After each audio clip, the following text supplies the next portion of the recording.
changes, 5 in all, and most significantly up the order there for that first test match. But nice to have the unit still together. Overcast conditions and both sides of a...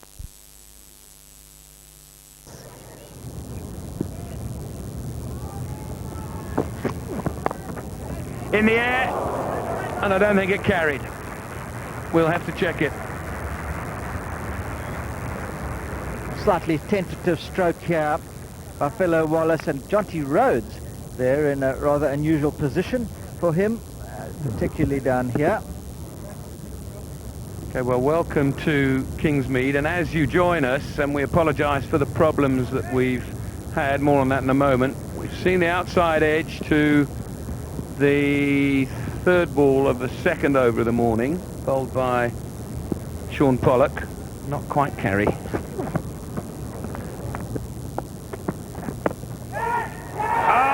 A wonderful catch if you hit it. I thought I heard two noises. There was a big claim. A very hard sound indeed. End of the over, 10 for none. Well, Alan Donald got the length exactly right with that last delivery. Nice and full. Nips back off the seam. And did it hit a glove? Or did it just hit the flap of the pad? I think that's a pretty good decision.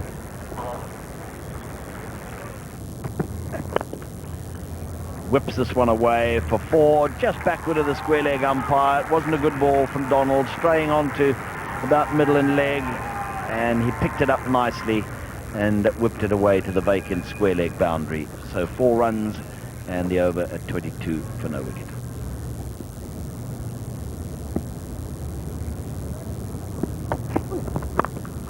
This is cracked away to the boundary. Just a little bit short and wide from De Bruyne, and Wallace very quickly onto that.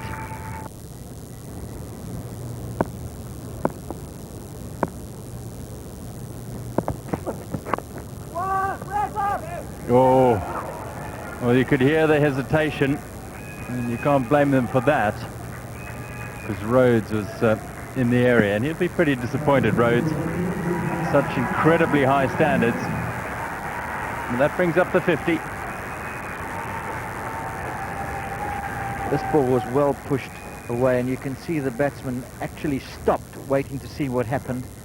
But for once, Jonty Rhodes wasn't able to cut it off, and Splinter Simcox belts around behind him in support. And that's the 50.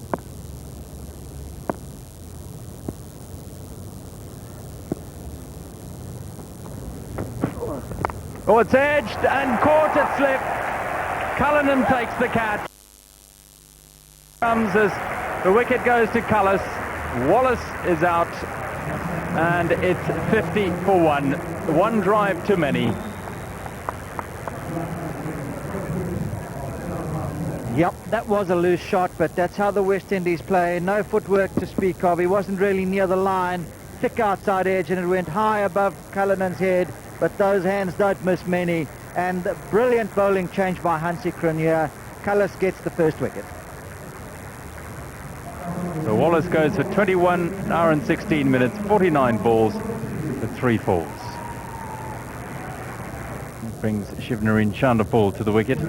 Big 100 against the South African A side in Peter Maritzburg, 182. He's the 4th man, leading run scorer on tour so far. And 33 tests now, averaging 43.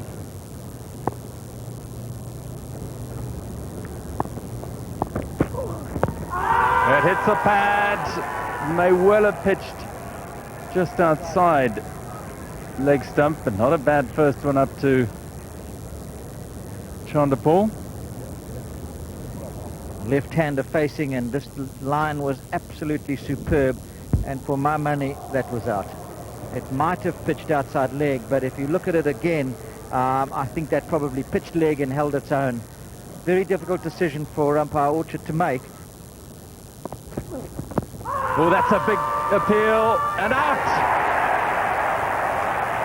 No foot movement, and a second wicket in consecutive overs, and West Indies now 52 for 2. David Terbrugge gets his first wicket, and the second of the innings, it's Junior Murray, LBW, for 29.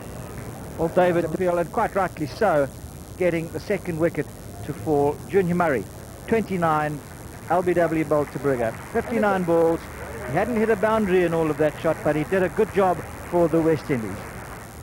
Brian Lara, a few with better credentials than that, averaging just over 50. The no ball, and all sorts happened. Terbrugge was appealing for what he thought might have been an LBW. The ball ricocheted into the gully. I think it was caught there by Rhodes, all of which came to naught because it was a no ball.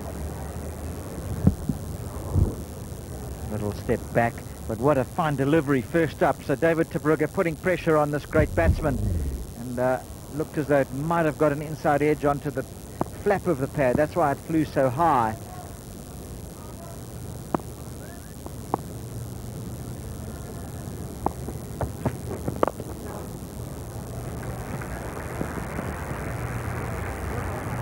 Chanderpaul just a push down the ground. He comes into this match following his 182 against South Africa at Maritzburg,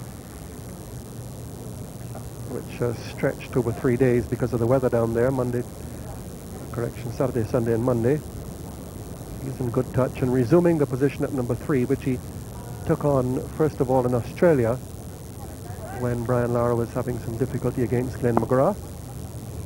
In fact, it was at number 3 that he scored his first Test 100 against India.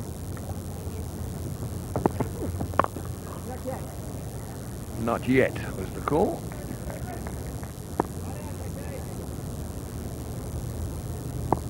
Roy Lewis. And out. 2 wickets for Cullis. Chanderpaul. Maybe I got him out by talking about his 182 and his confidence. But the right foot didn't go very far then, which resulted in an outside edge to wicketkeeper Boucher. Yes, the most uncharacteristic stroke here from Chanderpaul, going after a wide one, angled across him, the right arm bowler over the wicket to the left-hander. Well, perhaps close enough to the off stump that he might have played, but he didn't get into line. He might well have left it alone. Outside edge, and the West Indies, after their best opening partnership of the series, are now floundering once more at 57 for 3. So who put the new man in? Experienced Test player. Many will say that he's underachieved for the ability that he shows and the class that he shows.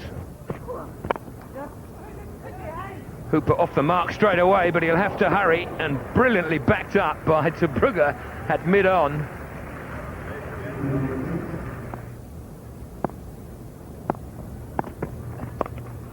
Whipped away by Lara. That is a fantastic shot. Cronje's just brought the man up from back there. Pollock was back there. He just brought him up to save the one, and what a quality stroke that was. And so typical.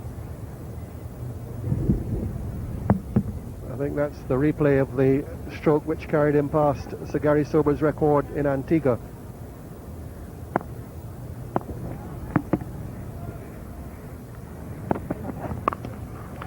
Smashed through the covers for 4. Bouncer, followed by a full-length delivery, and that was Lara's answer. As I was saying, the confrontation between a great fast bowler and a great batsman is always worth watching. And there's that classic cover drive, type of drive that we saw on 3 or 4 occasions by Lara at Port Elizabeth. Past the backward point, beats Simcox down at third man and goes for 4. This was a good stroke. He didn't hit the middle of the bat, but you always got the feeling that Brian Lara had it under control. You can see there that straight bat, the upright bat, angled away to Jonty Rhodes' right. The outfield is quick, particularly down in that area.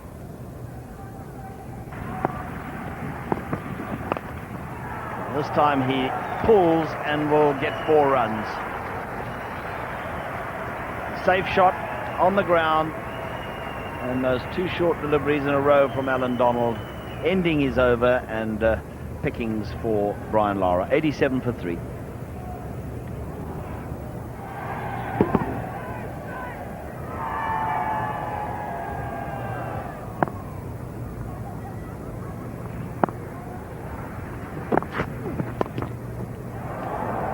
That goes racing away for 4 runs. He played one of those shots off Donald's bowling before lunch. It was a magnificent shot, and here he does it again. Margin for error is so small with Brian Lara. This really wasn't a bad delivery, and he just punched it away. Little jump as he does so, and no one anywhere near. Watch the jump there. Boof. Head perfectly placed. 4 runs. Carved away by Lara. Well, the attitude hasn't changed, and the banners starting to emerge from the West Indies supporters. But this really was vintage Brian Lara. Onto the back foot very quickly, chooses the gap. And that wasn't a bad delivery, but it got punished. Now, has he got hold of this one? He has indeed, and that's 4 runs. So this time he again goes after the steep bouncing short delivery. This time he brings it off though, and it's 105 for 3.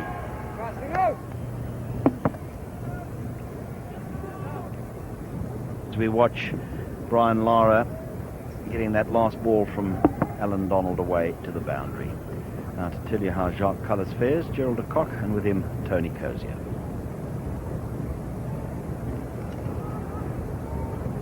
Thanks, Trevor. There's the scorecard after the initial stand of 50. Oh, he's edged it and caught! Cullinan again, Cullis the bowler, Hooper goes, and the combination has done it again. The breakthrough after lunch to Jacques Cullis, a loose shot by Hooper, and the West Indies are 105 for 4. Well, Carl Hooper won't want to watch this when he gets back into the dressing room.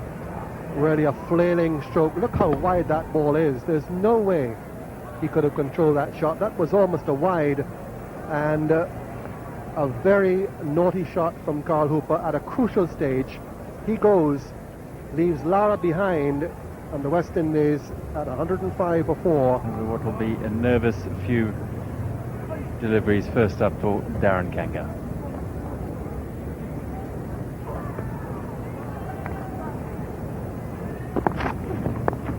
Oh, he's got that away very fine for 4 runs. Beautifully glanced, fraction off line for his first ball, Pollock.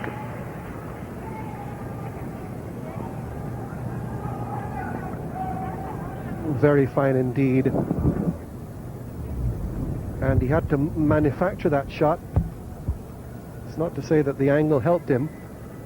He's got a right arm bowler over the wicket to him, so the angle would have been across him, even though Pollock does go close to the stumps, and a manufactured shot, beautifully played. Yeah.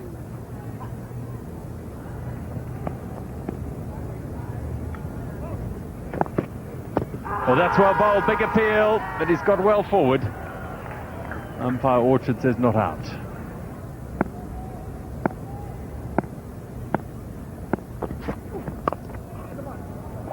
That's a good shot. Won't go to the boundary. Cronje.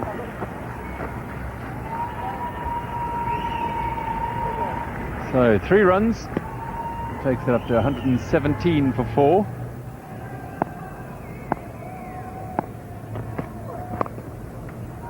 Nicely timed, that'll be 4. It's a good shot from Ganga.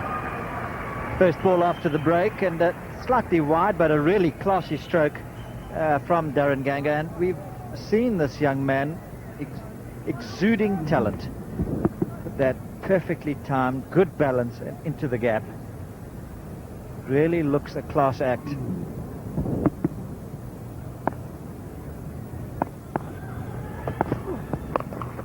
It's pulled away by Lara with a lot of power. And it's gone the full distance. And it's taken him to his 50. What else? Unbelievable stroke. He moves to 51 in only 85 balls with this shot. Really wasn't all that short.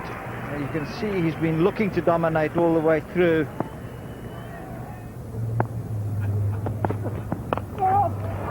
Pulled it away, but it's in the air. There's the loose stroke. Cronje under it.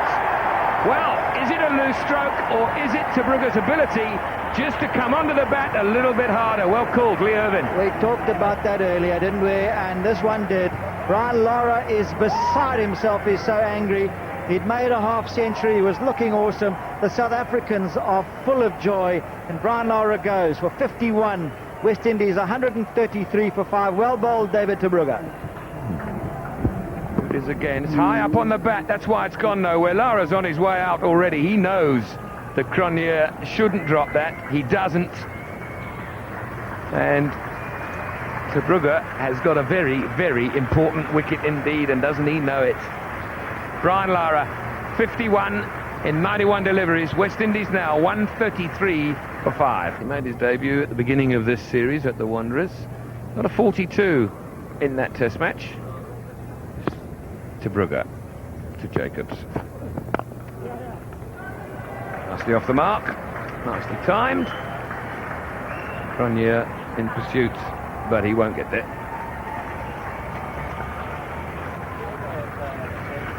So, off the mark, 4. And the total on to 137 for 5 at the end of that over. Very full delivery. All he really had to do was sort of walk into it. Oh, he's put that down. Full toss, but I think it carried. We'll have to wait and see. 138 for 5. Jacobs. Whipped away through mid-wicket. Off about middle stump. 4 runs. Very effective. That was a fine stroke. It really wasn't a bad delivery. Coming in at him just short of a length. And Darren Ganga working it away. See here, through there. Look at the flick of the wrists as he worked it away into the gap. In the air, but perfectly into the gap.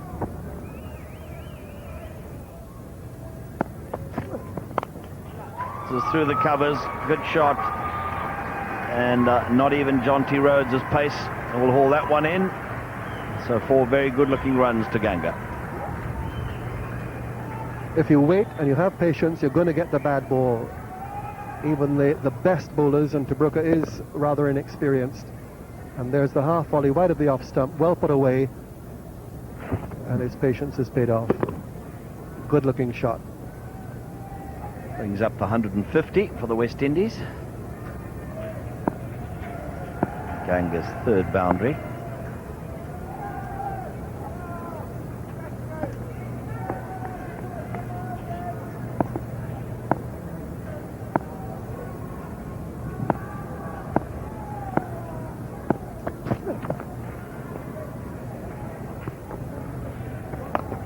Well, now he swings one away and he's got a big one.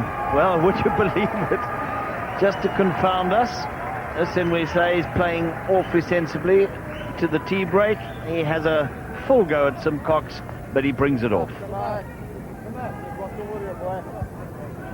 Just the length, and as we've seen before, he's good on that shot. Under it and picked it up and went all the way.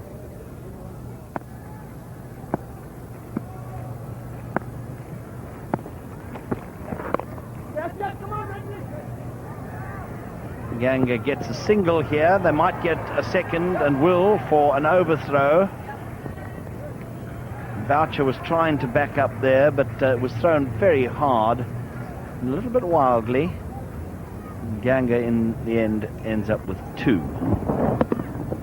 He took on Jonty Rhodes earlier with a similar sort of push shot and would have been run out by a mile if Jonty had hit, but fortunately for him he missed it. He's still got the dirty brown patch on the front of his shirt as a result of the despairing dive. He's on 26 now, though, in his first test match. He's batted very nicely. I still wouldn't rule a run out of the equation completely. He's just been a little dodgy with his calling. Brilliantly fielded. This time it's not Jonty Rhodes, but somebody who's almost as good, Herschel Gibbs. Tremendous cricket this all round.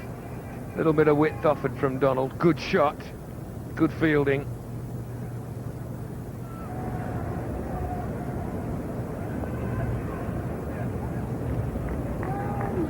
Slip and not quite a silly point, more silly mid-off, I suppose. In close. And this is up in the air, shouts of catch it from a frantic Pat Simcox, but Pollock is not able to get around and underneath that down on the backward square leg boundary.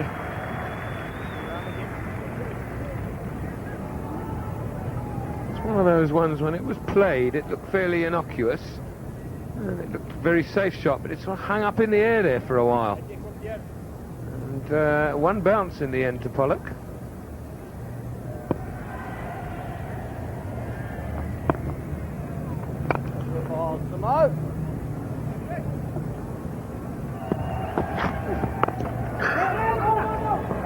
Oh, he might be stranded here. Yes. Oh, a brilliant bit of fielding. And umpire Dave Orchard is going to have to ask the third umpire, Cyril Mitchley, to have a look at this one. Jonty Rhodes was so quickly onto that and turned and in a flash threw down the stumps.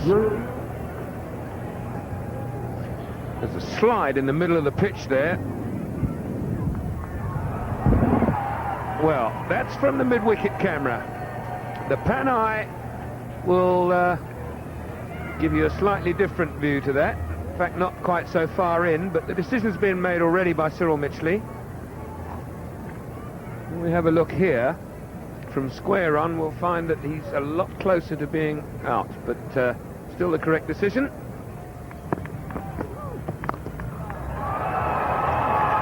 And that's a big one. Loosener from Cronje, but his pace a little bit too short, or at the pace of this delivery as a loosener as well. Halfway down, and wonderfully dispatched by Ridley Jacobs for 6 over square leg.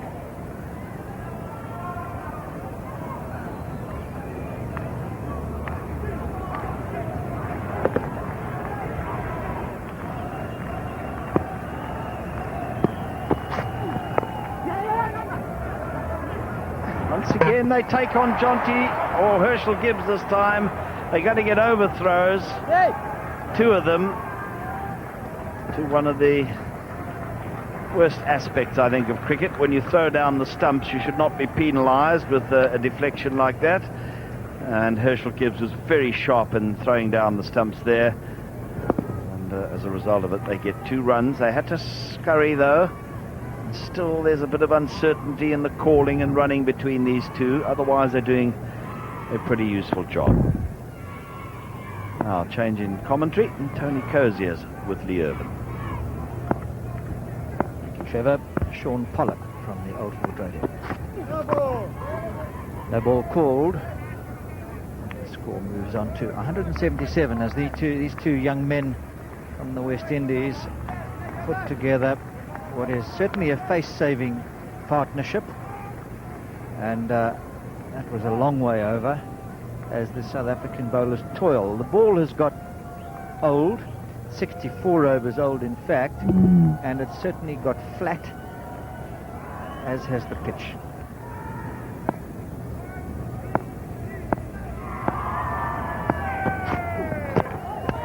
He's played it on. So Sean Pollock strikes. A little bit of hard luck for Darren Ganga, and his diligent innings has come to an end as he drags it on. He goes for 28. West Indies 178 for 6.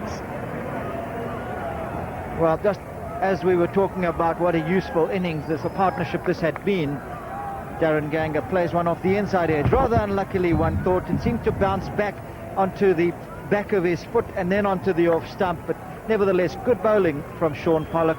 Darren Ganga goes for 28 and the West Indies are now 178 for 6.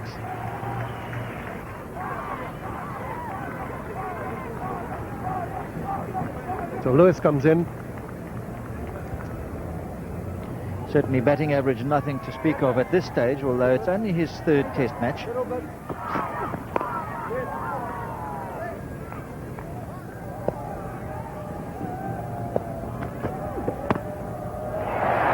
Well, he's nicked it and it's gone straight to Daryl Cullinan. It almost looked as though it might have been a bump ball. Wasn't. He walks and he's gone for a duck. So Hansie Cronje, full credit to him, kept himself on, got the wicket that was needed. West Indies are 179 for 7. Just emphasizing the West Indian susceptibility to swing bowling. They don't see much of it back home in the Caribbean. An outswinger and Raw Lewis going after it. He was out in similar fashion in the match against South Africa A. A wide ball swinging further away. No need to go after it, but he did, and he goes for a duck. 179 for 7.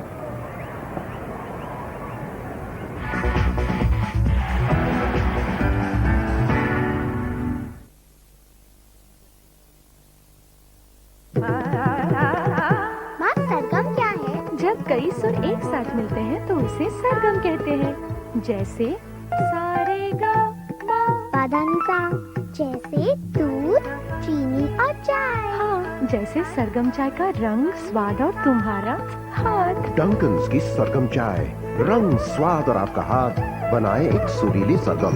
ये चाय किसने बनाई? माँ, सरगम और Duncan's. साधारण fridge में सब्जी रहती है आधी फ्रेश। सिर्फ आधी? हाँ, क्योंकि ये ठंडा करता है सिर्फ एक तरफ से, तो सब्जी रहे एक तरफ से फिट और दूसरी तरफ से। फिर हम लाए Samsung super x flow.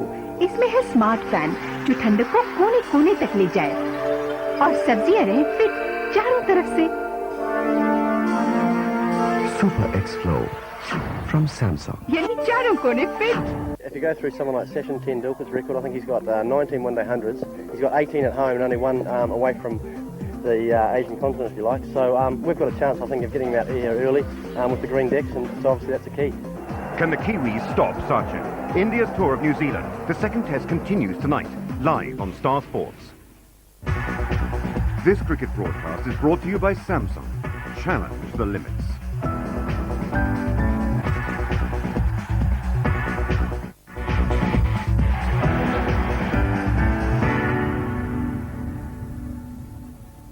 He's 26 years of age. His test average is 9.7, and as Tony says, the top score of 34 versus India. Hasn't quite got to the 100 mark in test cricket yet. Big responsibility on his shoulders, though.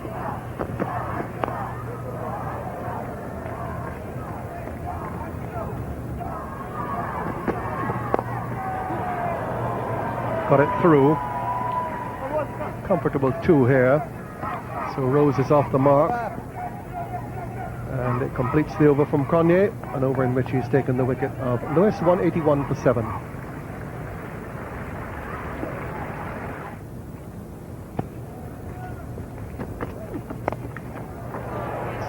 As I said, he likes to hit the ball. And when he does hit it, he hits it pretty well. So short ball from Cronje at that pace. Really, the short ball is asking for it. And it got it. Well, certainly most of these West Indian fast bowlers are tall, and it takes a very short ball indeed from a man like Hansie Cronje to get it above shoulder height. He certainly got that one up halfway and paid the price.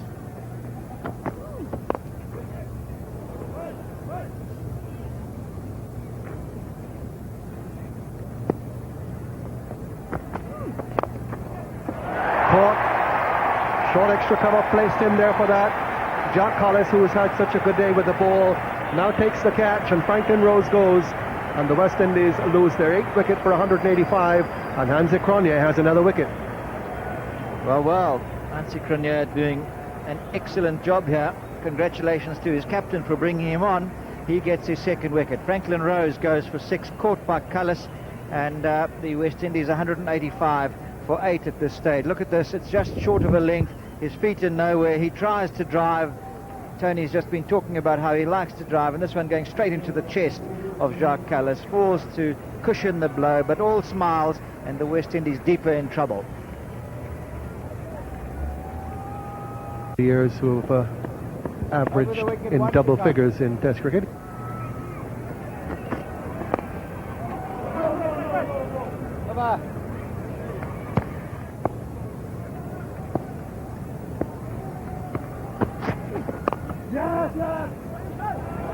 Really an easy place to aim, and Ambrose is gone. Took very careful aim, Jonty Rhodes. Ambrose had absolutely no price if he hit, and with all that time to aim, there was no way that Rhodes was going to miss. Ambrose goes, and the West Indies slip further into the mire at 186 for 9. Really the aim here for him, not much more than to try and stay with Jacobs so the West Indies can push the score at least above the 200 mark.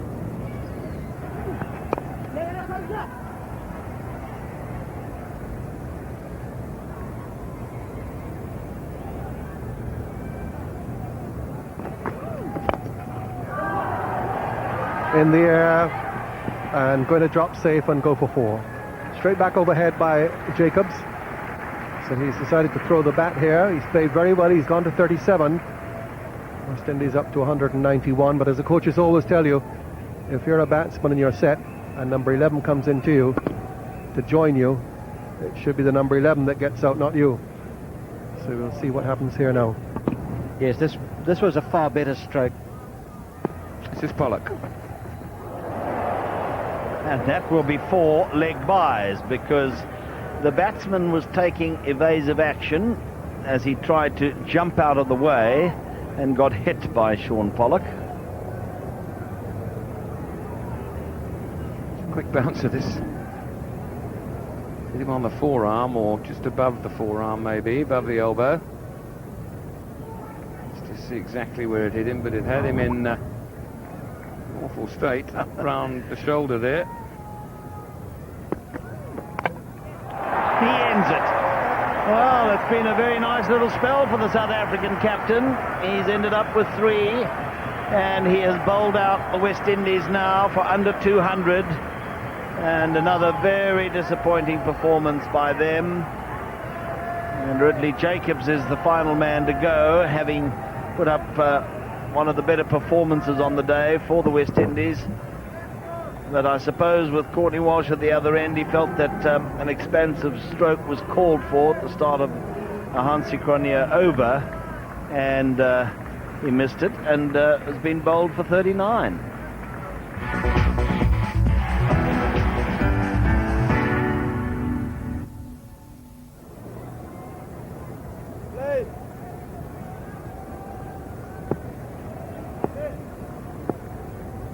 There are 3 slips and 2 gullies.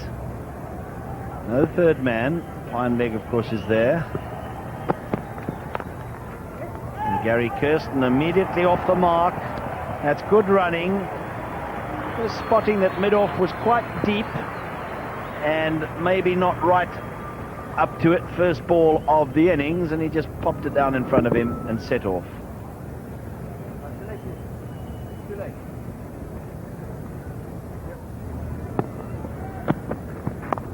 It's in the air and dropped. It's Ganga in the gully, and it's dropped.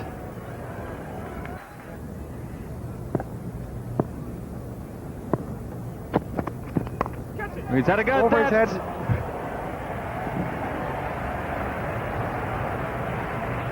And just over his head. Outside edge, show excitement here for the West Indies, but frustration as well.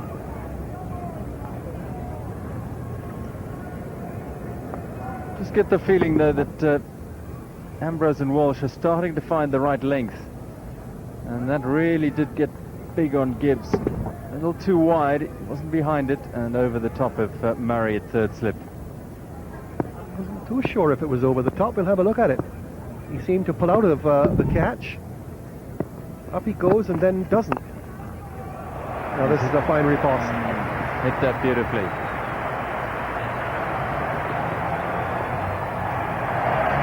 4, despite the attempt of Chanderpaul.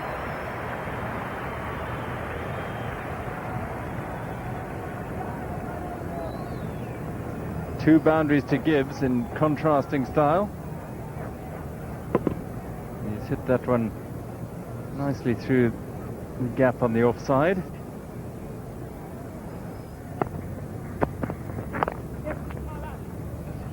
Good call.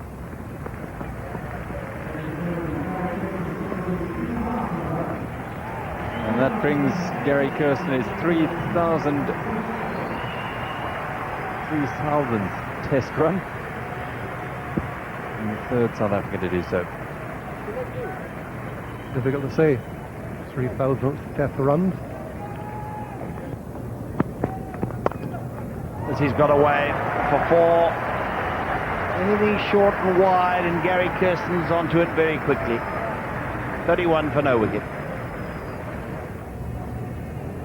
Nice to see that Gary Kirsten, even though there's a relatively short period of time left in the day, 5 overs in fact, is prepared to look for the loose ball and to punish it. He's now on 11, and Herschel Gibbs on 19. This is how he played the last shot. Perfectly into the gap. Good timing. Frustration for Curtly Ambrose.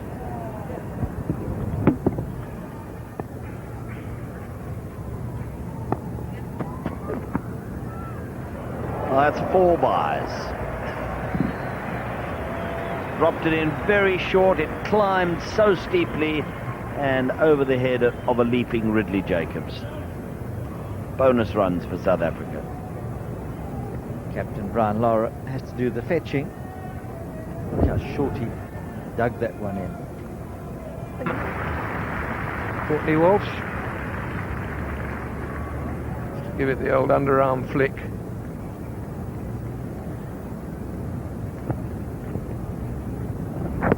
This is why Jonty Rhodes is so valuable in a team. He knows that Courtney Walsh hasn't got any arm to speak of. Just takes advantage. So the West Indies concede 2 runs instead of 1.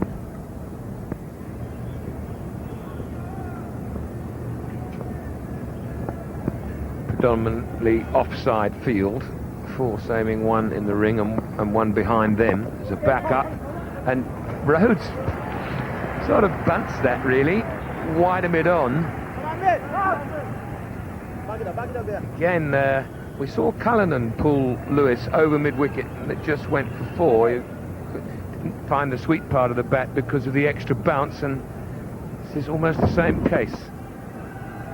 Rhodes manages to just sort of club it, steer it wide of mid-on. It's in the air for a little while.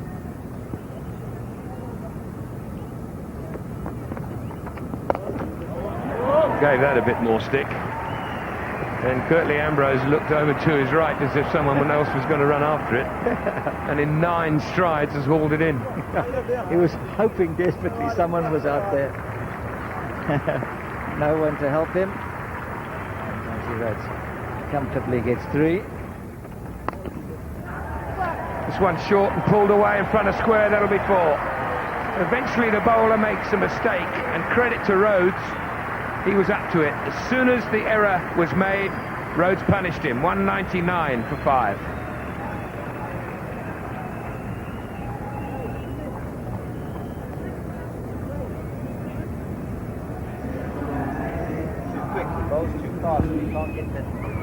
A little bit too short. Rhodes very quick on his feet, and a short man as well, so it's only got to be a fraction short to give him time to get back and pull it away. It was the leg spinner, wasn't the googly. So South Africa take the lead with 5 wickets still in hand.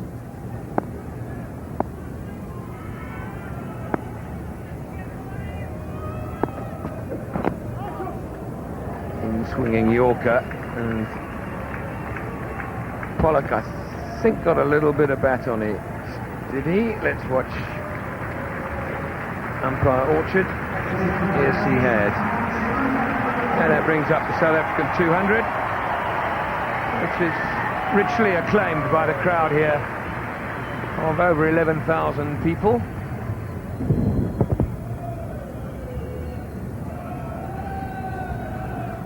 Very strong onside field for Jonty Rhodes. 3 on the boundary. 5 for the split, with 1 man in it slip on the offside. That's why. I think he might have brought this one off to perfection. He has indeed, bisecting the backward square leg and the mid-wicket and getting 4. He's hit that very hard, but he's hit it from outside off stump, which allows him, this is where the ball's pitched, well outside off stump, which allows him to hit it in front of square.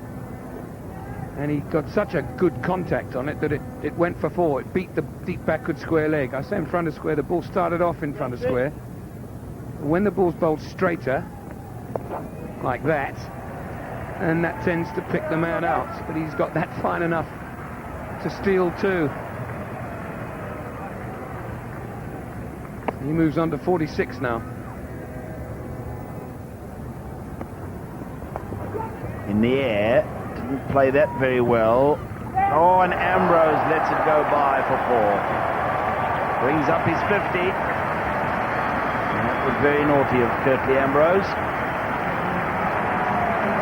And very good half-century from Jonty Rhodes. Back-to-back 50s now. Second innings in Port Elizabeth. First innings here at Kingsmead. And the fielding down there was something that happens when you first come into the game. Everyone's screaming at you, watch the spin, watch the spin.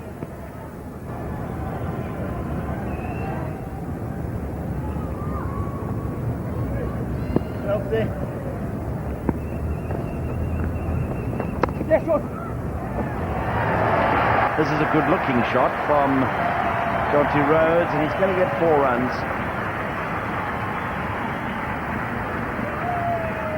It was an excellent shot. He had to give himself just a little bit of room, and I'll tell you what, it wasn't all that short. Pretty full, and Rhodes...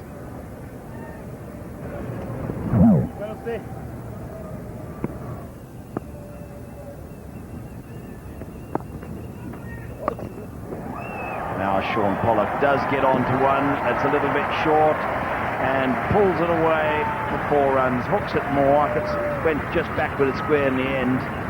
Yeah, it was the googly. Now I'm intrigued as to whether Pollock picked it or whether he read it off the pitch. Watch, the ball comes out of the back of his hand. Now, is Pollock shaping to hit it on the onside already? I think he was. I think he picked him.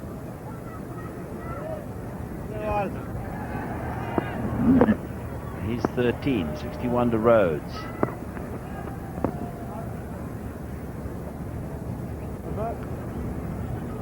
I'm sure those couple of boundaries might well bring the new ball soon. 236 for 5.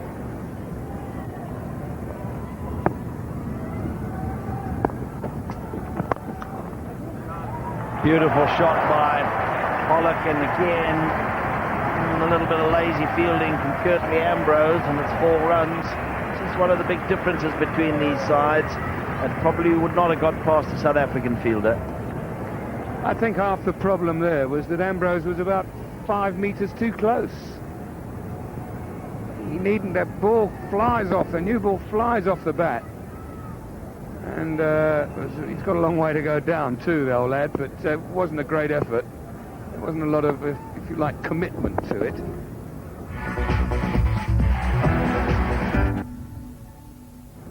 Lead now 44 for South Africa. Jonty practicing his Afrikaans.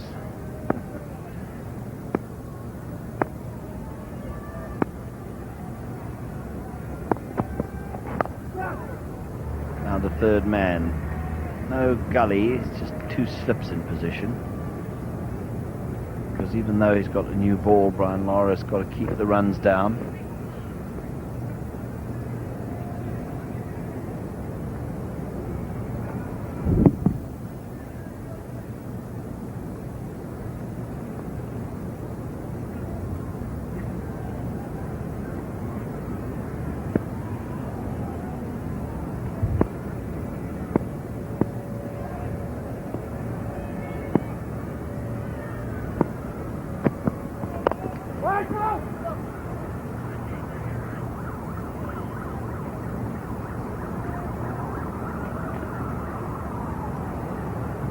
Incredible record for Gloucestershire. over 100 wickets in this last season to top the wicket-taking list, and they don't want him anymore, Robin.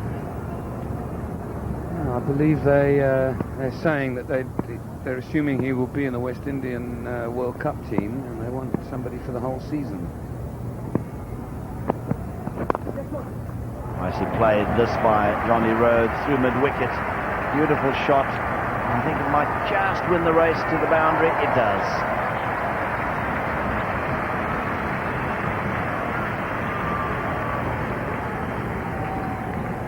Well, that was a beautifully played stroke.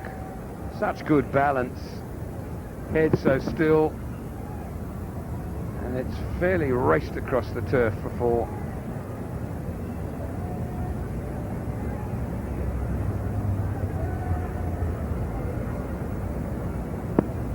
Ganga's a very speedy little man, and he really raced around that boundary, but still couldn't cut it off.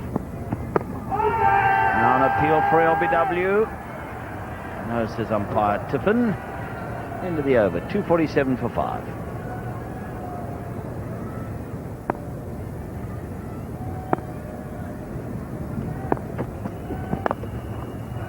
Lovely shot down the ground. Trademark shot from Shaun Pollock. We've seen that so often in this series. A lovely straight drive with a straight back, perfectly played, and 4 runs from the time it left it. What a good shot to bring up the South African 250, and you can see that Shaun Pollock really is just concentrating on showing the maker's name to the ball, and the hard, shiny ball does the rest. As soon as he made contact, there's nobody in there straight either at mid-on or mid-off, so he was always in with a chance, and goes to 23.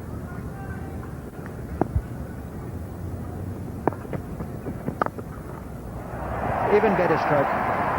This was really, really classy. It won't go all the way because Curtly Ambrose is going to haul it in, but 3 runs will accrue. 7 runs in 2 balls off the tiring, and quite justifiably tiring, Franklin Rose. He's into his 21st over of the innings. Really does drive the ball well, Shaun Pollock. Well, that was a streaky shot from Shaun Pollock, inside edge. He's going to get 2 for it, and no matter what the field placing was like, he was always going to get those runs, and you can't set a field for those streaky shots.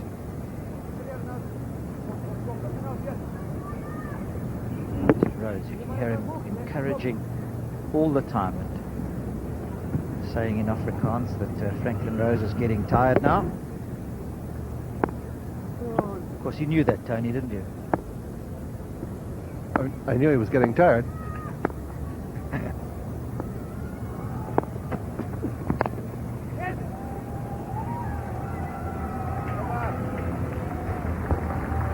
So 259 for 5.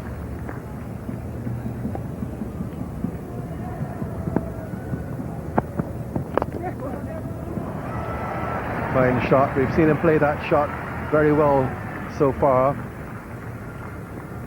That one just a push. We've seen the on-drive more deliberately and forcefully played.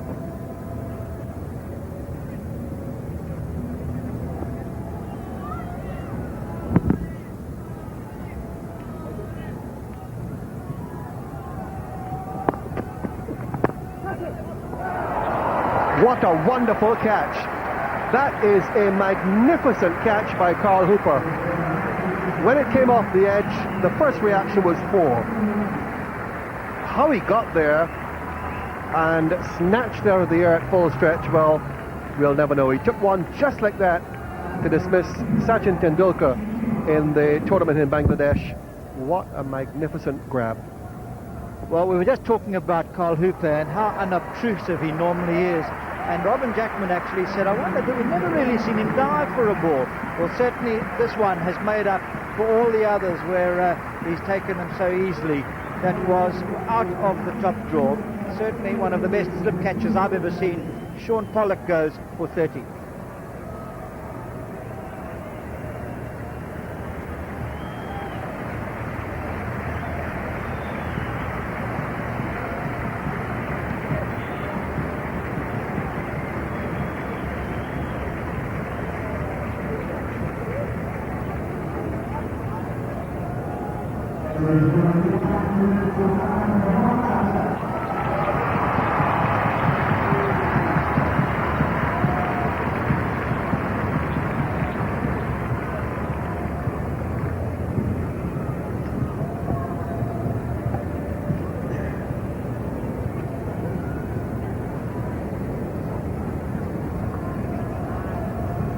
Mark Boucher, the wicketkeeper, comes out to replace Sean Pollock. Franklin Rose just picking up his 4th wicket of the innings with the outswinger.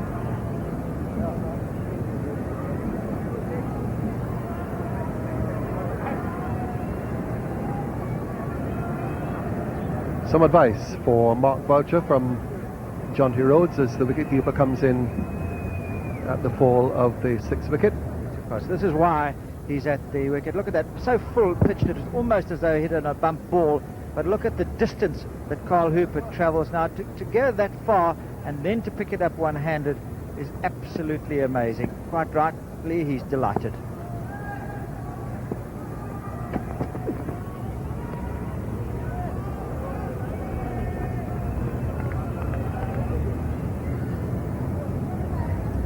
So that certainly will compensate to some extent for the poor shot he played yesterday to get himself out. And Franklin Rose strikes again. It's almost a bump ball. You see how far up it pitches, and look at that. You can see it was going away from him all the way at great speed.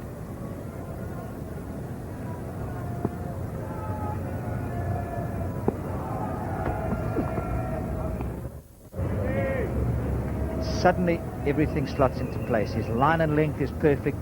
He's starting on off stump, moving away. Mark Boucher, the new batsman, he wonders why it's all been looking so easy for the last half an hour or so. He'll be comforted by the fact that South Africa are 64 runs in the lead.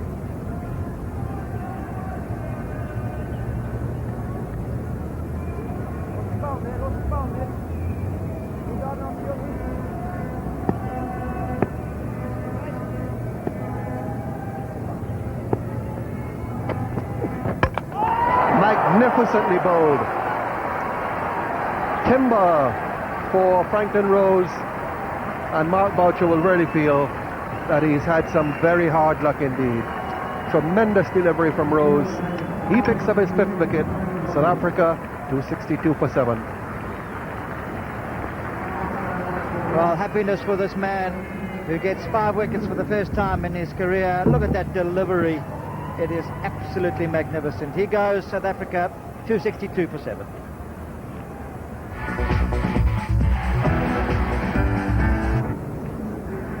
And a pretty useful average. And as the West Indies know, he is a very difficult customer to dislodge. And a very annoying opponent as well. Simcox to face them.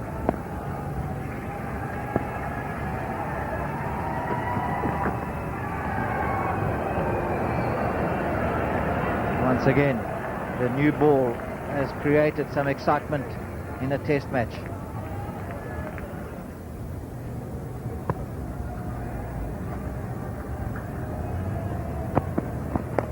Oh, he's hit that well. Ambrose can't see it. The umpire has, and Walsh has.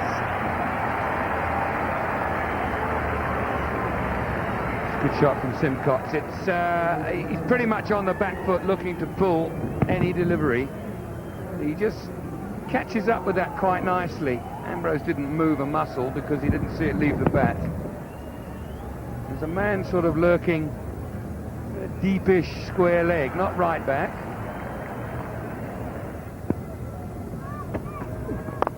Beautifully hit. They don't come much better than that. And that is the mark of a man at the peak of his powers. That's the shot of the series almost, in terms of how he had to thread it through the fielders. There's a short extra cover and a mid-off. The ball swinging, and he's got it absolutely perfectly. A, in the middle of the bat, and B, dissecting those two fielders. Superb. Good stride with the left foot. Look at that. The gap isn't more than 5 metres between those two fielders in terms of angles, and it never looked anything less than 4 from the moment he hit it. Well, that's the highest score of the series so far. And again, this time not quite beating Ambrose, but getting a single. And these are the shots that we saw, and he played with such regularity on tour in England, not only in the test matches but also in the limited over games and the matches against the counties. Quite brilliant, playing in the V beautifully.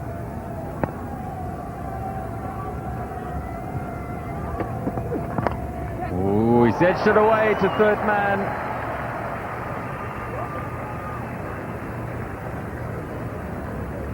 Full toss. I don't think Simcox picked it up, yeah.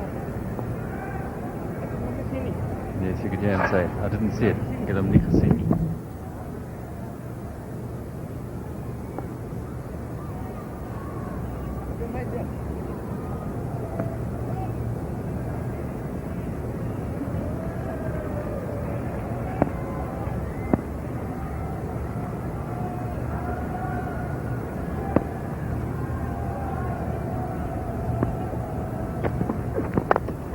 Straight over the top. 4 runs.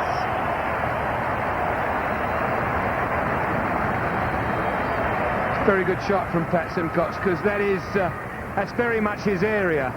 Whether it's a slow bowler or a seam bowler or a quick bowler bowling, it's right in the slot. He's just hit through the line, that's all. Outstanding stroke. Even though he didn't make as clean a contact as he would have liked, it's such a safe shot. He hit it straight, and he could not have hit it any straighter than that. And it's perfectly safe.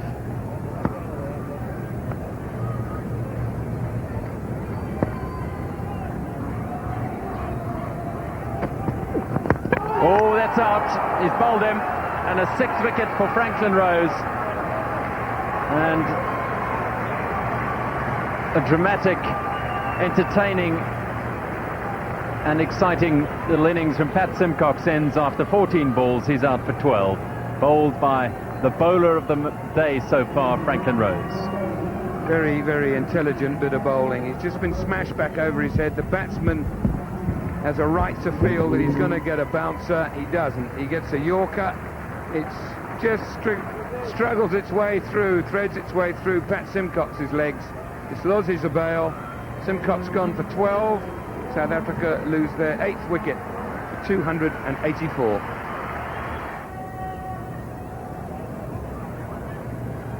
Alan Donald, South Africa's number 10, and averaging 11, just over 11, and he's played some very important innings here in South Africa in this series as well, in Port Elizabeth. Oh, beautiful ball to end the over with. It's 284 for 8. Oh, he's pulled that and got it away for 4 runs. Well, there are only 2 fielders on the onside, and Rhodes bisected them perfectly. Oopsie.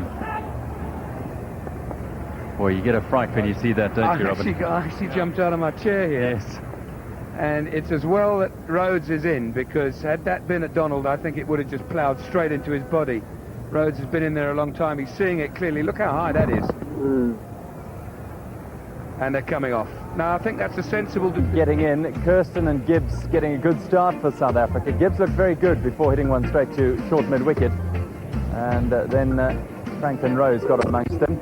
And Jonty Rhodes played another excellent innings, his 2nd half-century for South Africa in consecutive test innings, and he really is looking the part as a test match batsman.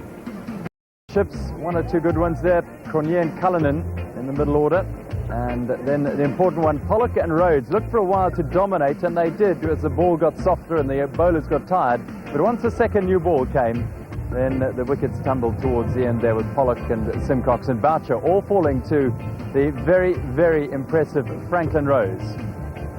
And those figures do tell a story. He missed out on the first 2 test matches, Franklin Rose, but has come back impressively here. Merv Dillon and Nixon McLean out in the cold now with those sort of figures. A disappointing performance by Ambrose, but don't think he'll do that again very quickly. And Walsh always very frugal. That's the match situation. So South Africa have that lead nudging towards 100 with 2 wickets in hand. And, well, can Jonty Rhodes become only the second South African to get a Test 100 at Kingsmead here? The last one since readmission was Kepler Wessels in the first Test match between South Africa and India back in 1992. We'll have to wait and see. So let's have a look at today's highlights, and we start with Jonty Rhodes on strike in the second over of the day. It's been bowled by Courtney Walsh. In the air, and Courtney bowled. Walsh strikes the first blow for the West Indies, and it's a big one because it's Jonty Rhodes. Out for 87, the unlucky number for all Australians, 13 short of 100. But what a valuable innings it's been from Rhodes, and what a valuable wicket that is for the West Indies.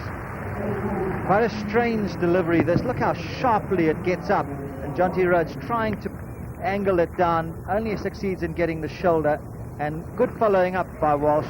He's happy to get that wicket all right, and Jonty Rhodes goes. David de Brugge on his way in.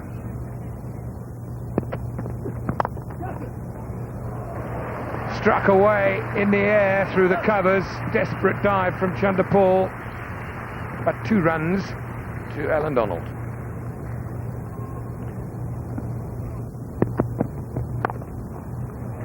Struck away by Donald. Very, very competently indeed. 4 runs. Well, as I speak, that's the first 300 made by any side in the series, and it's the 3rd Test. 589 balls it's taken, but a fine stroke and confident shot from Alan Donald.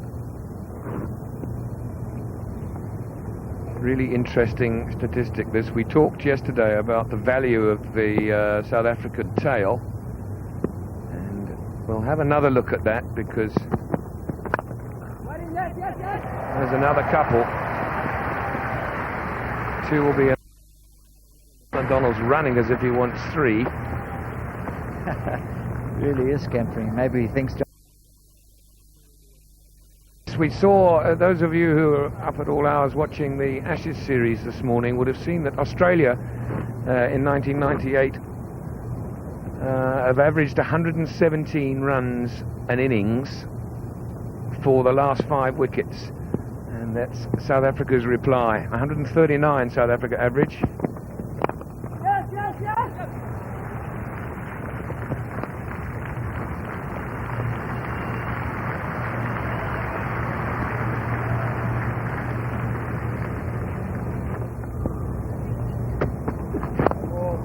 There you go. Never mind the thigh pad.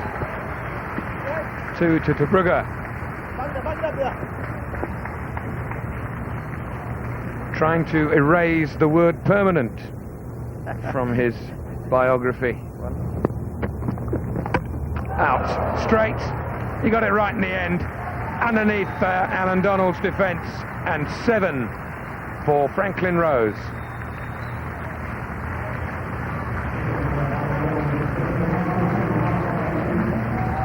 Put our theory of outswingers on off stump out of the window. Blasted the middle stump out of the ground. Here it is again, full and quick. In his interview with Gerald de Kock, he indicated that he just had to be patient and bowl them at the stumps earlier on in the innings, and he's done so here. That was a fine delivery, just beating the outside edge. But Alan Donald has done a fine job in getting those 13. South Africa 312 all out as he goes after 23 balls.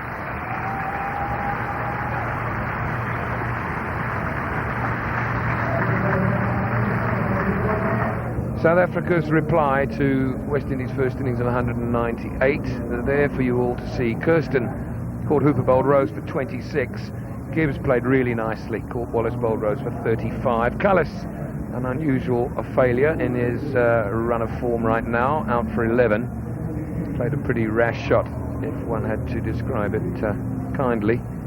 Darrell Cullinan run out by centimetres, also by Rose, for a well-played 40. And you can see there that's indicative of the way that the pitch has played. There's been something in it for the bowlers that bend their backs. There's been something in it all the time for them, and therefore no batsman really settling in and dominating. Only Jonty Rhodes, and he had to work hard for his 87. So 312 then, a lead of 114. And that right-hand column that you saw just now, the individual scores will give you an indication of what the partnerships are likely to look like. Nothing big or significant, but they're just there the whole time. 57 the opening partnership, 22 for the next wicket, and then Cullis out straight away, and then 60 for the fourth wicket, 42 for the fifth, 80 for the sixth, and contributions at the bottom there, 22, 11 and 17 for 8, 9 and 10. So again, indicative of the pitch. Curtly Ambrose, a disappointment in this particular innings.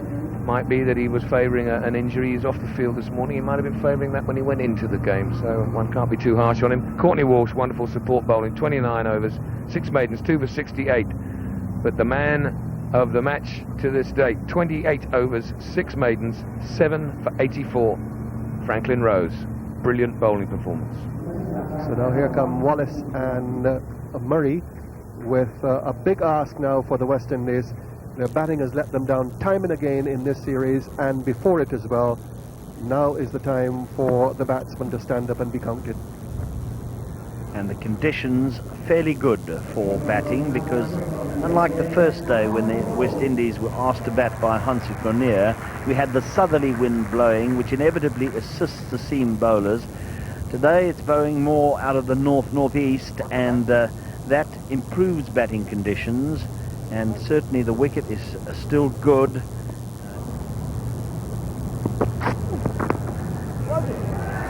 Gets off the 5 pad. Donald has to retrieve. They'll be able to get back to the second. Indeed, it is leg byes.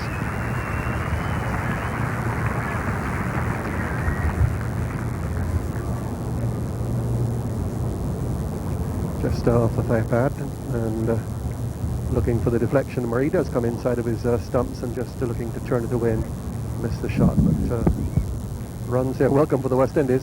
114 of them behind. Little Wallace on striker's end. Caught! Oh, superbly caught!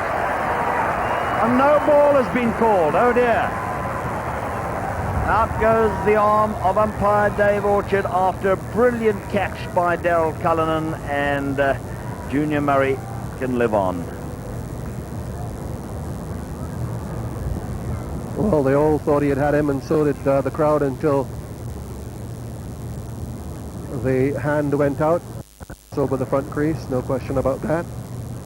We did see in the first innings Pollock get the wicket of Ganga, and when we reshowed it, umpire Tiffin had just missed the no ball. Not unusual for that to happen. A lot of controversy with the Indian umpire Venkat as far as that was concerned a couple seasons back. So perhaps just the luck that the West Indies need.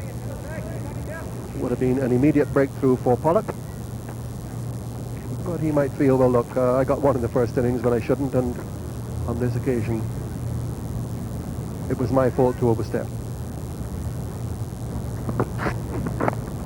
Oh, there's another chance there that flies this time down to the third man boundary, and Jonty Rhodes seemingly to indicate there, Thurslip, that he lost that. I think it was catchable, and I think he believes it was too. But quite obviously, as he just holds his hands up and admits that he should have taken it, the indication is that he didn't pick it up. He was down, in fact, It came very quickly indeed, but those are the type of catches which we've seen taken in the series so far.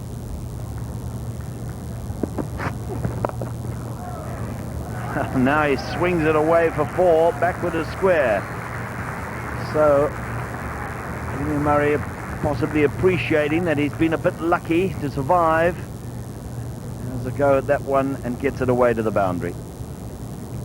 Well, there's one thing about the West Indies, you don't dare miss a ball, because there's always something happening. And in this over alone, we've had a catch at slip off a no ball, or now a fine stroke for another boundary. That's another 4 runs. It's a bit short, and this time he got onto it very well indeed and cracked it 4 to square for 4, so an expensive over there. 15 all in that over, and West Indies 17 for no wicket. He's caught surely this time. Well, he's not. Yes, he's going to be given out. The umpire's finger didn't go up, but I think there was a little nod of the head from umpire Russell Tiffin to say, yes, you hit it, off you go. And the first West Indian wicket is now down, with Philo Wallace being caught behind off Alan Donald. Not a very impressive start for the West Indies at all. A very impressive one, however, for Donald, who had troubled Wallace. Ball much too close to him, and there's the edge, and through to the keeper. No question about that. Umpire Russell Tiffin, in a rather unusual fashion, not raising the finger, just nodding the head, because that's all Wallace needed. Breakthrough for South Africa. West Indies 17 for 1.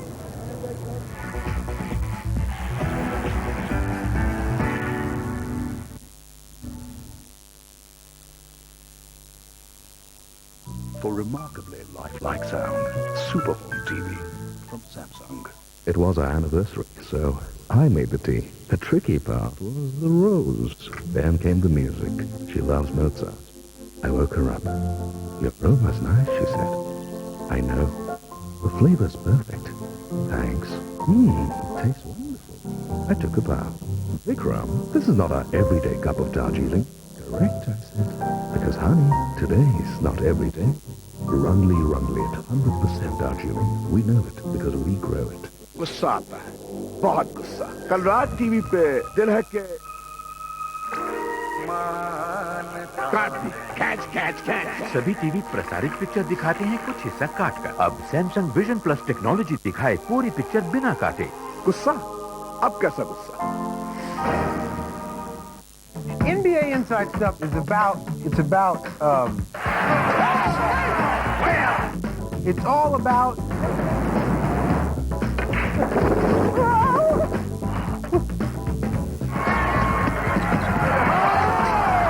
I think that says it all. See, I had a little trouble with finding the words, but I know what I'm talking about. Be sure to watch NBA Inside Stuff each week on Star Sports. NBA Inside Stuff, Friday on Star Sports. The NBA Inside Stuff is brought to you by Nike. The champions of India. The victories of India. Bajaj Sports India. Friday on Star Sports.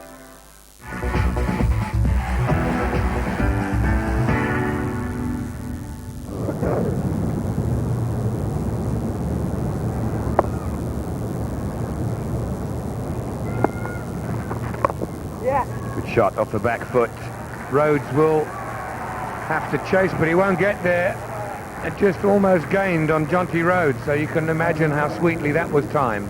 101 now for 2.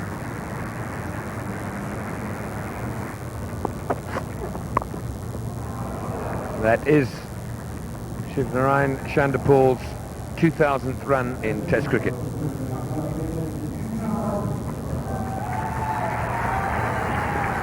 That announcement's just been made over the public address system here at Kingsmead, and that's what that applause is for. He doesn't acknowledge it. Not that he's being rude to the crowd or anything, but Chanderpaul would have just said, so what? Pulled away with disdain almost. Crashes into the boundary just back of the square. Very good shot by Chandapol. Very accurately described by Robin, really with disdain. Saw it very early, was short enough, and through square leg. Very strong offside field. And plenty of vacancies on the leg side. In fact, there are only 2 men on the leg side, so really a wayward delivery from Pollock.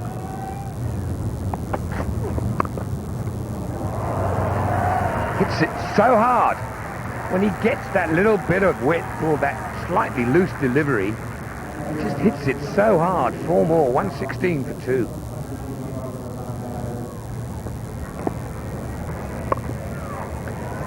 Room and placed perfectly. Backward of square for 4. Too short from Simcox, and they're giving the left-handers time. I just wonder here if, as we saw with the Australians in the Test match at Melbourne, short McGill being given protection at the sweeper position, deep cover. Well, the same theory applies here. It's an off spinner to the left-handed batsman. And we've now had 4 boundaries through the covers. Timed again, past mid-off. Cronje in pursuit, won't get there. 4 more to Chandapol.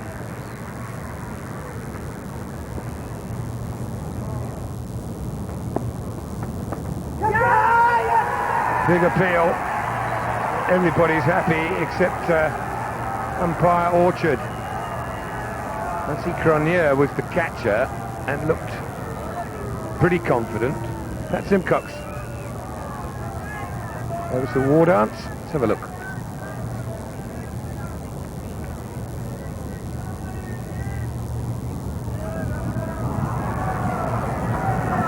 Pad to elbow. Neither the bat nor the glove in the vicinity from that replay. Pad, elbow. Well done, David Orchard.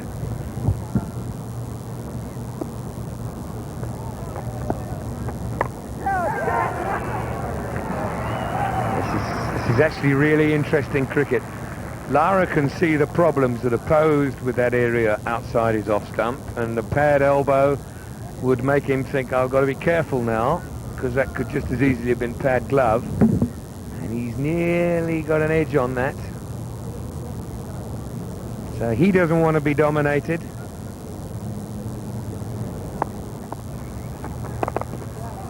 That's a bad ball. And is he going to get full value for it? Yes. Despite the chase from Gibbs. Well, we were talking about having a sweeper out to protect Pat Simcox for the ball that is slightly short outside the off stump. And remember that he's bowling into this wind, or the wind is coming across him, so it's so easy to drag the ball down and drop it short. Down the wicket and beautifully hit. Gasp as he might, Simcox. That was very, very well played by Shivnarine Chandapol. 2 brilliant strokes. It's always a sign of a good player when he gets a ball that's slightly offline and he punishes it. Now this one wasn't offline. He made it into a half volley by getting down the pitch. And that stump camera picture shows you exactly how much he moved. And that, of course, cuts out the rough outside the left-hander's off stump. It's a bad start to the over for Pat Simcox, and this is a period when really South Africa, the pitch is flattened out. The off-spinner really needs to try and contain. That's the way to create pressure. Oh, there's a chance, and it's gone. A begging. Now, there are a couple of factors here, Lee. Well, huge frustration for Pat Simcox, because this was a great delivery. It's always a risk with a left-hander coming down to the off-spinner, because he can get beaten on the outside. But in Mark Boucher's defence, it did kick quite substantially. Went high up in the air, and although it must go down as a chance in Test cricket, it really was the most difficult one. And the fact that it went to the slip fielder indicates how much it turned for a start and then kicked away. And who's to say that if Boucher had got a glove to it, he would have been able to get back in time. Very, very difficult.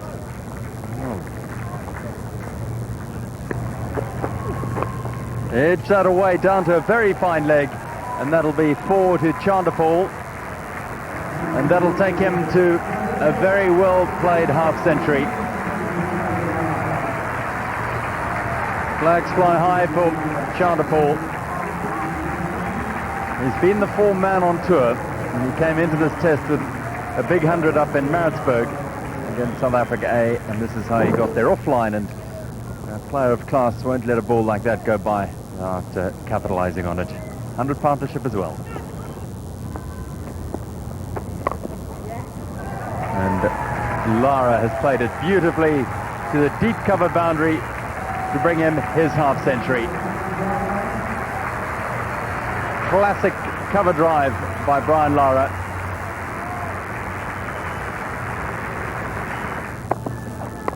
Oh, he's got that away down to deep backward point with one hand, and will get 4 for it as well.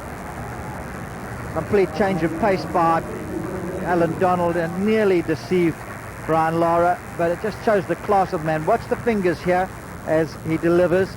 No discernible change, and then suddenly the thumb comes up and he bowls the off spinner full pitch. Look at it, one hand off the bat because of the change of pace, but he's still able to hit it into the gap, and 150 comes up for the West Indies.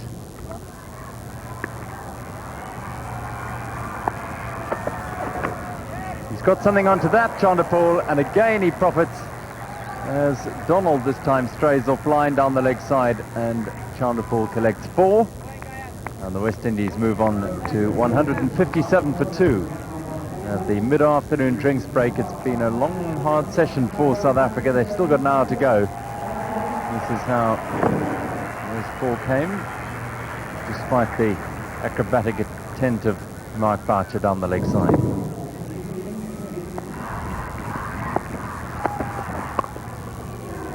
Well, nobody moved. Just lashed that square of the wicket on the offside, and neither Rhodes nor Kirsten, who are patrolling that area, blinked an eye. 120 overs for an innings, and you get saves, let's say 10 of those kind of saves, you're pulling back 20 runs or thereabouts.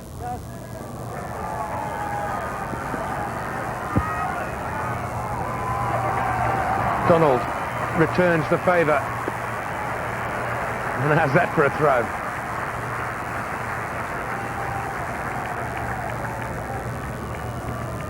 Well, it's fielding which just rounds off a really good team, and South Africa arguably the best all-round fielding team in the game.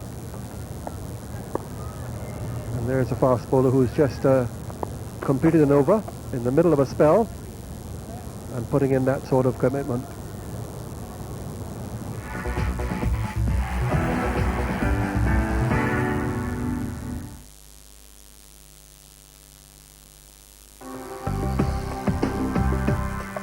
The champions of India. The victories of India. Bajaj Sports India. Friday on Star Sports. माँ सरगम क्या है? जब कई सुर एक साथ मिलते हैं तो उसे सरगम कहते हैं। जैसे सारे गा मा पादानुका, जैसे दूध, चीनी और चाय। हाँ, जैसे सरगम चाय का रंग, स्वाद और तुम्हारा हाथ। डंकन्स की सरगम चाय, रंग, स्वाद और आपका हाथ, बनाए एक सुरीली सरगम। ये चाय किसने बनाई? माँ, सरगम और डंकन्स। गुस्सा आता है, बहुत गुस्सा। कल रात टीवी पे दिल है के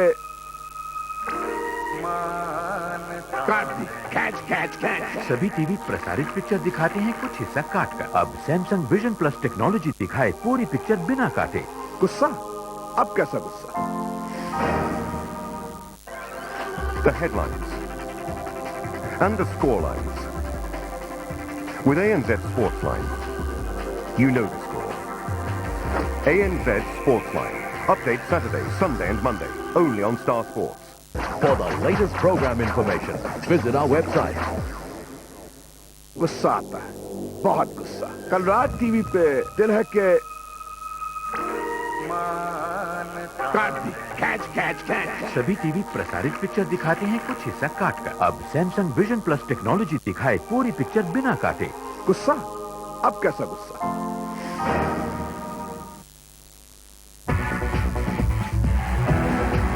Has to be with Hooper, between him and Hooper. And Jonty Rhodes again. Unbelievable.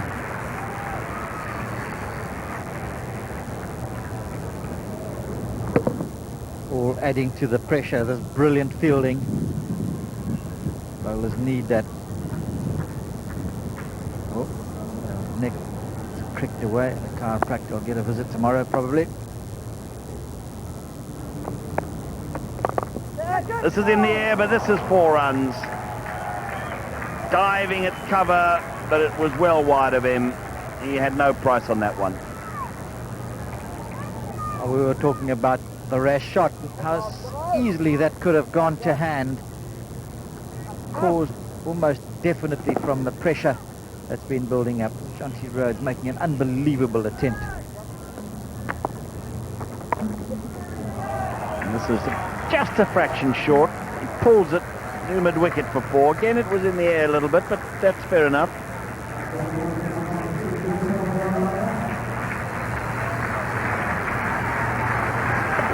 Brings up a 150-run partnership. Only 163 balls and a classy way in which to do it. See the wrists coming in there again.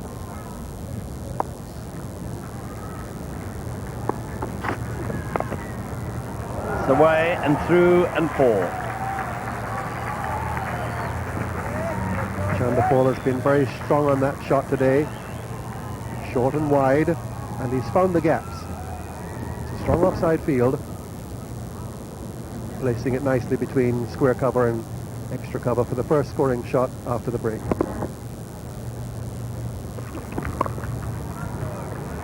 Now though, that's away for 4. So sweetly timed that it beats the man chasing round the boundary from third man. Brings up the 200. Both left-handers very strong in that area, as most left-handers are. Witt from the right-arm fast bowler angled across him, and Lara putting it away with a full flourish of the bat. Yet another boundary to him, 15th, and the West Indies 200 raised.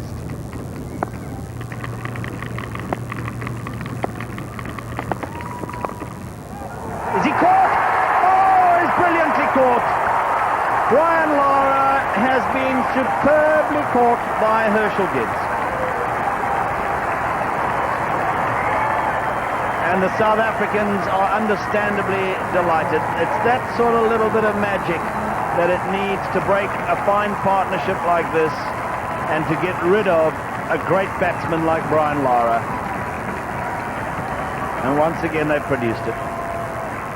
The first time we've seen him really try the pull shot. He hit it very well indeed. Magnificently taken by Gibbs. And credit to Tebrugge as well for keeping Lara quiet as soon as he sees a ball come along that he reckons he can really put away. He goes into the pull shot. Tebrugge is supported by Gibbs. 201 for 3. Lara goes for 79. Carl Hooper, the new batsman. For a man with his talent, that average of 34.5 is not really satisfactory, but he has scored 9 Test hundreds. He's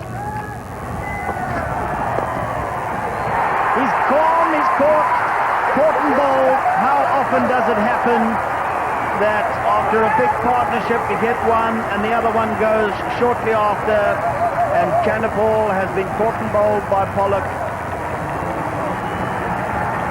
What a fine innings he's played, what a fine innings Lara played, but now they're both gone.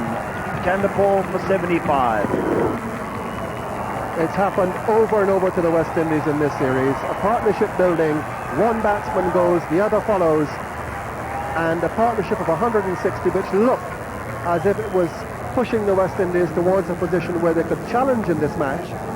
They've now lost both of them. Two new batsmen will have to come in. Chandapol goes back very disappointed, out for 75, yet again falling short of 100, and the West Indies are 201 for 4. Well, another big test now for Darren Ganga, playing in his first test match. He acquitted himself very well in the first innings. Is he caught? Oh, I think he might be caught. He just held on to it, did Boucher. A brilliant catch in the end, but for a moment I thought it had slipped out. Somehow he held on to it, and now Carl Hooper is out, and suddenly the West Indies in dreadful trouble.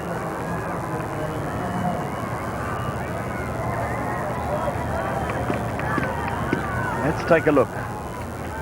Well, how quickly things can turn around, and a couple of sensational catches. It's in the glove, and then he rolls over, and who knows what has happened after that, but he reckons he's caught it. Carl Hooper says yes, and he goes out. That's all he needs, confirmation from the keeper that he's held on, and Carl Hooper disappointingly out for 2. 204 for 5. Well, Ridley Jacobs, a new batsman, wicket keeper. He's got to come and join Darren Ganga. The West Indies having lost 3 wickets for 3 runs in a sensational little spell of cricket. Thick inside edge from Hooper, bat well away from the body, and Boucher goes down, gets the glove there. Ball hasn't come out yet, and he grabs it to his body, tucks it under him, and says, yes, I've taken it. And that was good enough for Carl Hooper.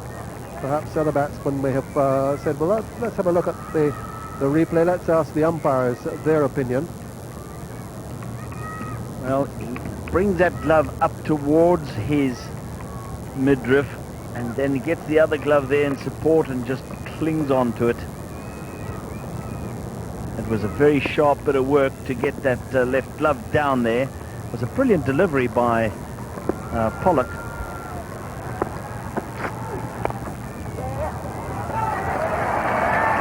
Oh my goodness, these South Africans are G'd up now. Brilliance all round. 204 for 5. But even from this angle, you won't see it very well. He moves very nicely. To have to change direction, you can see that, and it hits the ground. The difficulty was whether he could, in fact, have seen that. In the meantime, we've got a boundary coming off Alan Donald, outside edge of Darren Ganga. So Alan Donald frustrated by the outside edge. Pulled away. Gibbs. Oh! Unbelievable catch. That's 2.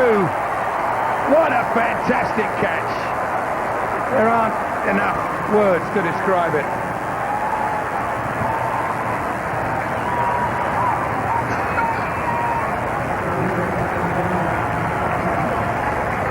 Well, quite right. You just cannot describe in words the value of that effort there, going over his head at pace, and unbelievable. That's all you can say. Incredible catch, his second of the innings, and Sean Pollock is quite rightly delighted. And there he is, still puts the shades back on. He's an incredibly cool customer, and Darren Ganga goes for 5.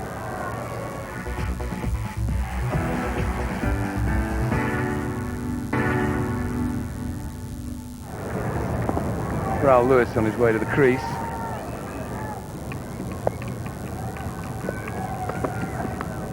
Out, caught Boucher, bowled Donald.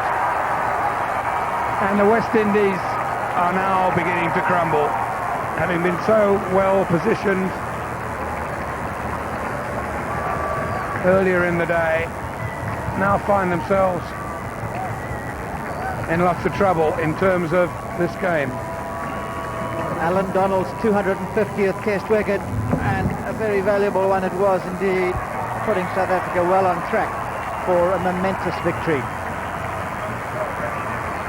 This one a far more routine catch for Mark Boucher, and the West Indies now 214 for 7 as the Duck leads Roll Lewis off the field.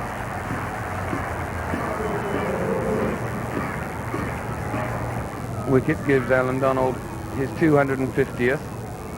He's the second quickest bowler, both in probably in pace through the air and in time taken, to achieve that milestone ever. Dennis Lilly achieved it in 48 Test matches. Alan Donald's done it in his 50th. And now Roll Lewis, exactly as he did in the first innings. Extravagant drive to wide ball outside the off stump. Touched it, caught behind. It's nicely played by Jacobs through the covers. The captain gives chase and has to give up in the end. Keep going, Al. Working hard, boy. Is that a go? And he'll get 4 runs through mid-on. Standard deliver.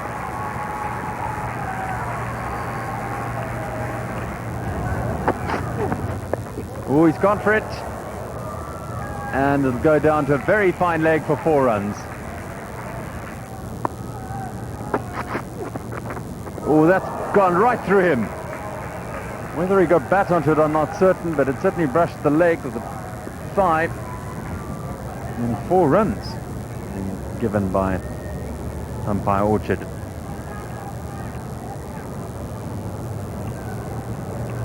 Another inside edge. Yes, an edge there onto the leg. So 3-4s to Rose now. All off Pollock. And not all of them from the middle of the bat. 1 from the middle of the bat. That's smacked away. Terrific blow. He's cotton onto the slow ball now.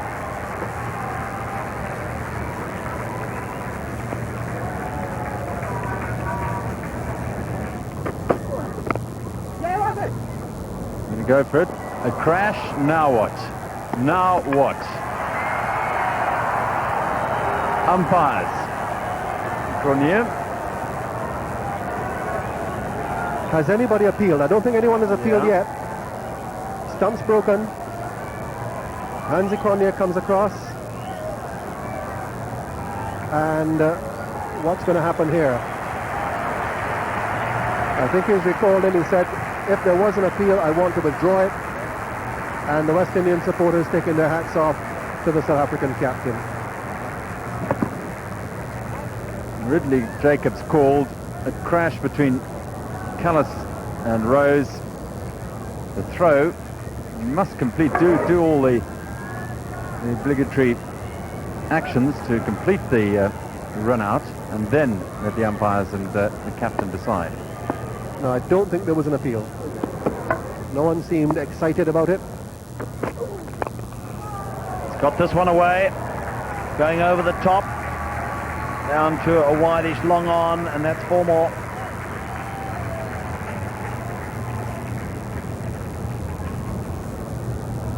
Lots to think about for Jacques Callis. That was outside the off stump and finished up hitting the mid-wicket boundary. The ball 74 overs old now, not doing too much in the air or off the pitch. And he's going to be caught, I think. Underneath it is Special Gibbs, and Franklin Rose hitting out just once too often, not getting hold of it. Up it went, and Herschel Gibbs had lots of time to position himself underneath it. Did so perfectly, and he takes a 3rd catch. 2 of them have been absolutely brilliant. That was quite easy, even though it did go up pretty high. Yes, I think he was rather concentrating on the light than the delivery being bowled, and this holds out here. It was a routine delivery on a good line and length, and Herschel Gibbs had a long wait there, but his easiest catch by a long way in this innings. Well, 22 from Franklin Rose, from just 27 balls with 5 boundaries. He chanced his arm and he's made a few, but it's now 245 for 8. See, the umpires are once again talking. I'm not sure it's not about the dismissal. I think they're once again talking about the light. Of course, from their point of view, it won't look at all good if, with the fall of the wicket, they then do offer the light to the new batsman, because Franklin Rose will then justifiably feel aggrieved and angry. Then again, if the West Indies lose a couple more wickets and are bowled out in this light, they might have rather had the umpires offer the new batsman than not at all. They're quite a win, really.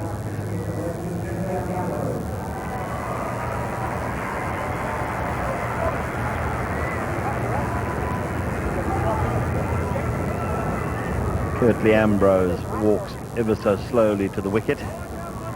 He's gone past the 1,000 runs in Test match cricket, but then he's played a lot of Test matches and a lot of Test innings, 120. But you can see the average not so good. And just the 150 against Australia in Port of Spain, Trinidad. Oh, there could be a run out here. Ambrose was very late in starting. Maybe so was Hansi Cronje in a way at mid-on.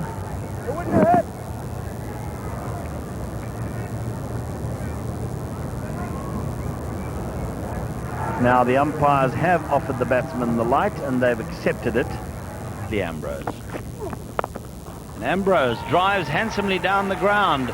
This should be 4 runs. And is. Well, what a tremendous shot to start the day's play with, and it brings up the West Indies 250. And might be in business. No, over the head of cover, and they get 1 run. So that was not a very convincing shot by Ambrose after that lovely...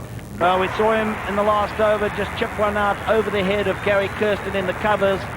This time he finds the fielder deepish at mid-on, and Curtly Ambrose is gone. So Sean Pollock gets his 5th wicket of the innings, yet another haul of 5, and Ambrose becomes yet another West Indies batsman to hoist the catch into the deep. We saw Franklin Rose yesterday. We saw several softer dismissals, not that Ambrose is a key batsman, but nevertheless, a man back there waiting for the catch, and Ambrose obliges. So he goes for 5, it's 252 for 9.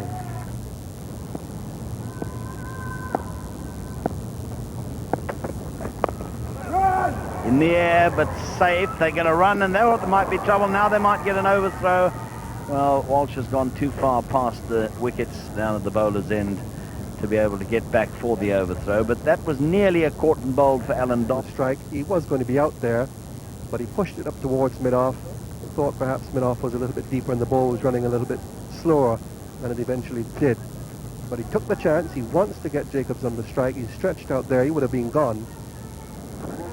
But he just wants to get Jacobs on that strike.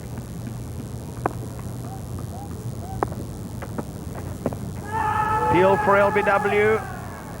Always difficult when you're going round or over the wicket to the left-hander. I think Jacobs indicated that he got a touch onto it as well. He just held the bat up a bit after the appeal. That was pitched outside the leg stump in any case. Nicely cut by Jacobs. They get 1. If they go for a second, there'll be trouble. They decide against it. 8th time that Pollock has bagged 5 wickets or more in an innings. During this Test match was presented with a beautiful painting to commemorate being only the 2nd South African to do the double of 100 Test wickets and 1,000 Test runs. Here it is, his father on the right, and him in action in the main picture. And the only other man to have done that, left-arm seamer opening batsman, Trevor Goddard.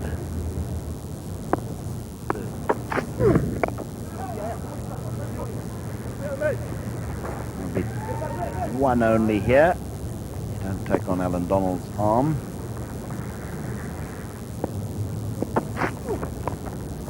Edge and dropping short of the solitary slip, and being deflected down to third man for another single to Courtney Walsh.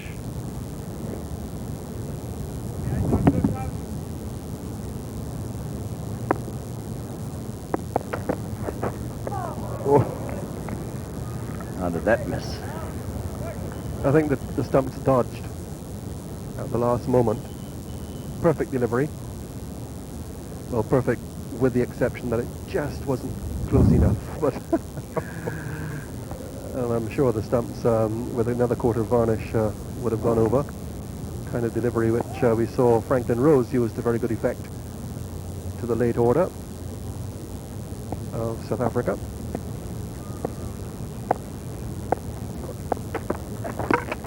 That is the end. Another one well pitched up by Alan Donald. The South Africans not needing the new ball to knock over the remaining 2 wickets in the West Indian side. And the West Indies all out for 259. Courtney Walsh being bowled by Alan Donald. Well, he missed on the first occasion. Got the radar right on the second. First one was just a millimetre away. This time the off stump rocked back. Too good for Courtney Walsh. And the West Indies 259, lead by 145. 146 for South Africa to win and wrap up the series.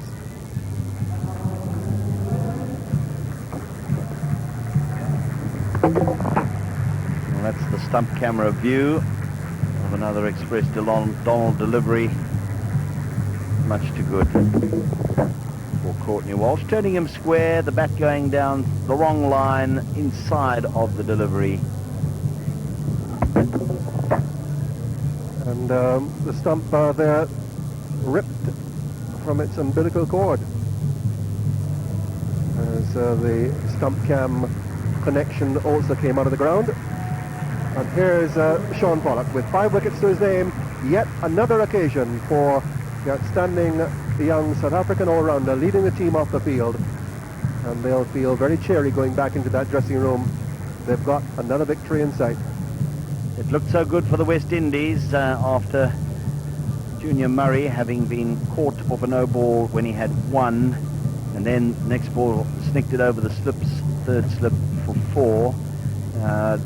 Murray eventually making 29 as he did in the first innings, but then a partnership of 160 between Chanderpaul and Lara. It was wonderful cricket, and it came to an end because of a superb catch by Herschel Gibbs. Lara going for 79, and as is so often the case, Chanderpaul went very soon after that, and then Hooper to that controversial Boucher catch, and the West Indies had gone from 201 for 3 to 204 suddenly for 5, and well, there was nothing much else that came along to help them. Jacobs stayed there quietly for 15 from 69 balls. We had a brief little bit of fun from Franklin Rose, who made 22 from 27 balls, but not much more to offer, and the West Indies again out for a pretty low total, 259, just not enough to pose too big a challenge to the South Africans. That partnership of 160 was a joy to watch, and if only that could have gone on. And it was wonderful cricket. It came to an end with a wonderful bit of cricket by the Herschel Gibbs catch, and then Rose, as I say, making 22 of the 31 for the 9th wicket. Marvellous bowling again by the South Africans. Donald, well, with Courtney Walsh's wicket there at the end, 3 for 62, but for the 8th time in his career, South African all-rounder Shaun Pollock picking up 5 wickets, 5 for 83, after his first 3 spells were barren. Good support from Tebruka, Cullis and Simcox.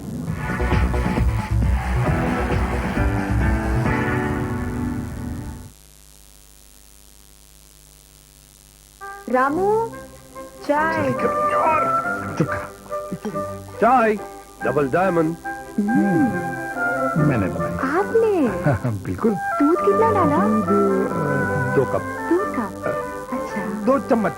तो फिर चाय पत्ती भी? चाय 2 cup चम्मच। 2 चम्मच? 2 चम्मच नहीं, डंकन्स डबल डायमंड है। जरा सी चाय असर दिखाए। और एक प्लान है। Double Diamond Chai from Duncan. गुस्सा आता है, बहुत गुस्सा। कल रात टीवी पे दिल है के कैच। सभी टीवी प्रसारित पिक्चर दिखाते हैं कुछ हिस्सा काट कर। अब सैमसंग विजन प्लस टेक्नोलॉजी दिखाए पूरी पिक्चर बिना काटे। गुस्सा, अब कैसा गुस्सा?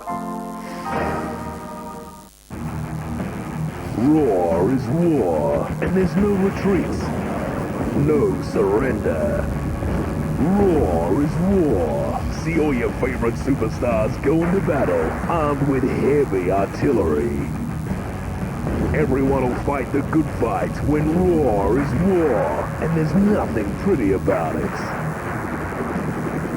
Roar is war, Thursday on Star Sports.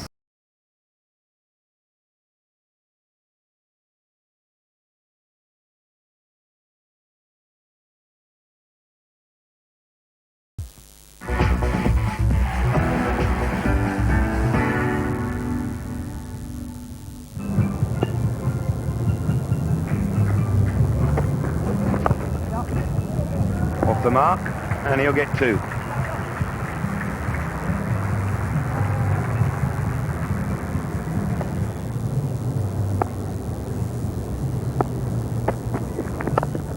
Cut away by Kirsten, backward a square, that'll be 4. That's a tremendous shot. You know, yesterday we saw Brian Lara hit that and everybody got very excited because of the flourish with which Lara plays. But that was just as efficient and just as good a cricket stroke. Gary Kirsten is really looking in good nick. You don't want to touch the money, but when you see a man playing a stroke like this, all right, it was a bit short. It wasn't all that short. It wasn't a long hop by any means, but he got his feet nicely in position, just timed it so well.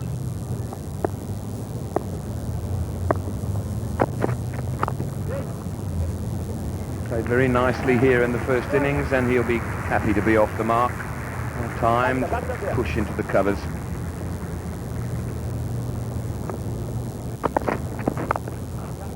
Good shot from Gibbs. They'll look for 3 here.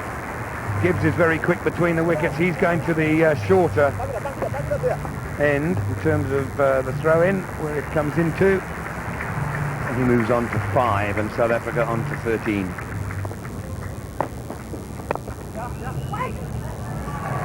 Yeah, Gary said wait. Kirsten wanted the ball to get past the fielder first. 2 to Gibbs.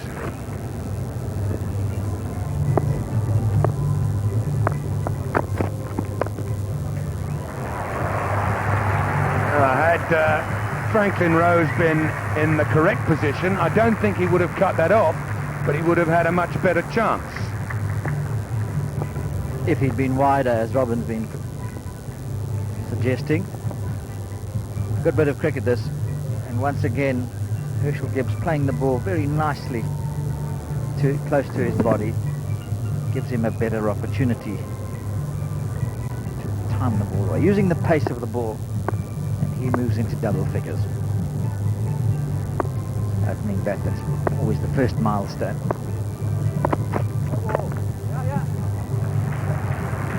He'll look for 2. He's very quick. He's comfortably. No ball called, so 3 to the score. It's a good stroke. It's 4 runs. Doesn't need chasing from the moment he hit it. You don't often see Gary Kirsten hitting cover drives this straight. It was a half volley, but really well put away.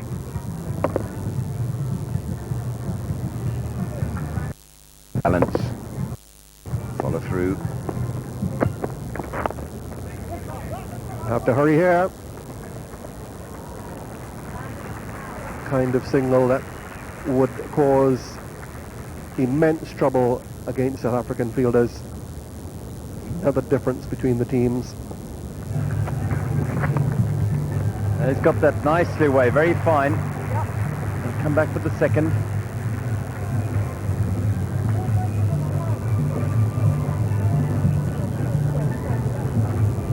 Now long range hand waving there between Rose and Murray. Murray gives him a stare now. Hands akimbo. This is not good to see from a team which is down. Murray, no way he could have prevented the second run there. He came across, sent the return in. He's a wicketkeeper in the outfield. Rose felt that he should have got there and saved at least one. And there was a long range bickering between the two of them. Another good piece of running and communication between these two. Push and run, always one if you really commit yourself to it from the outset. Beautiful shot. Wonderfully struck by Herschel Gibbs. Piercing the offside field, which is fairly thick, and bringing up another boundary. Rose not getting the swing that he got in the first innings when he had his 7 wickets. And driving through the line, Herschel on a very good pitch here. Great certainty in that shot. And Rose seems to be a little bit wider of the stumps on delivery than he was in the first innings. Oh, struck that beautifully, timed it so sweetly. It's a long chase, and will be won by Lewis. They complete 3. Good throw. That's the area that Gibbs found himself caught out in the first innings. This time he kept it down beautifully, waited for it. And also worked it away between the fielders.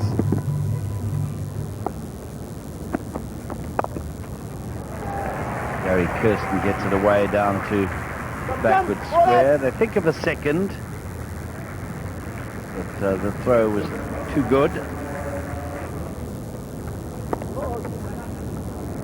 He's got this one away down towards the third man boundary. Walsh chases after it. He's reluctant to bend, just getting the foot there, and oh my, it looks as though something might have happened.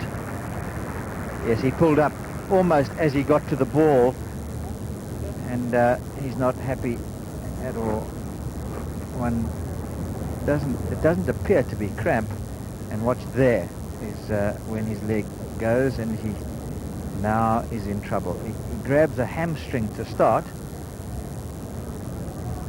Well, he's in real trouble now. He's gone to ground. Foot there, he just left hand on the back of the leg, hamstring area, rolls it back, but he's now gone down.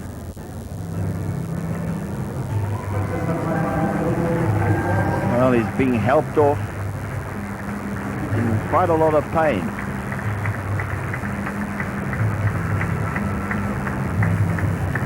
That's a sorry sight, I must say.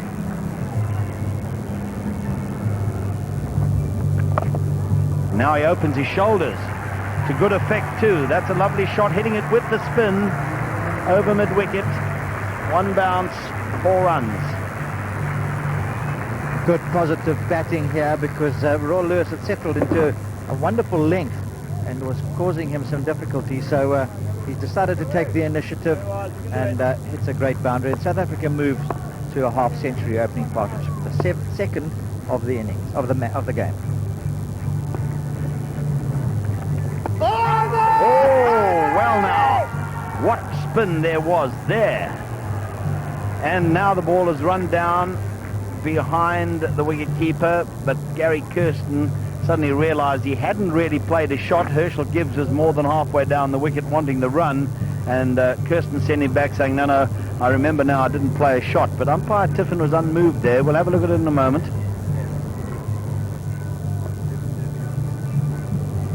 Well, watch the ball pitch incredibly wide into that big thick rough, and then it comes shooting back. And a difficult decision for the umpire to make, because he's gone forward, and watch the angle there. It hits the back pad, and in fact on that angle it looked as though it was plump. It's just cut away nicely and will go to the fence backward a square. Gary Kirsten now asserting the dominance in terms of the partnership. He goes into the 30s with that fine cut. He's decided that he's not going to just sit there and wait for the loose one. He's going to create them, and he's done so very well here.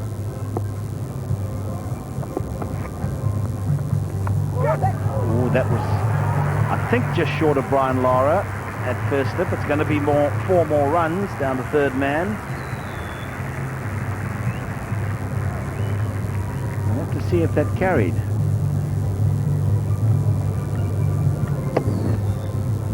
Nice little angled shot.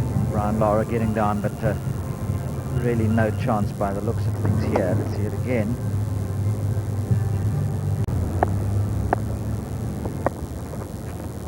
Down the wicket. Magnificent shot. Straight down the ground and over the advertising boards. A splendid 6 by Herschel Gibbs. Well, we saw how brilliant he was in the field earlier in the match, and now we're seeing another touch of genius here. It's a flat delivery, and yet he was able to get down the wicket and just stroke that. It was never hit hard, just hard enough, of course, for the next one.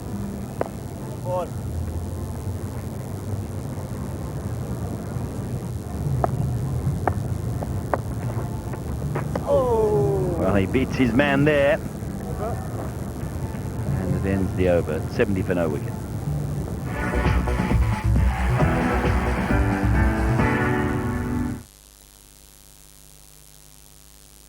गुस्सा आता है, बहुत गुस्सा। कल रात TV पे दिल है के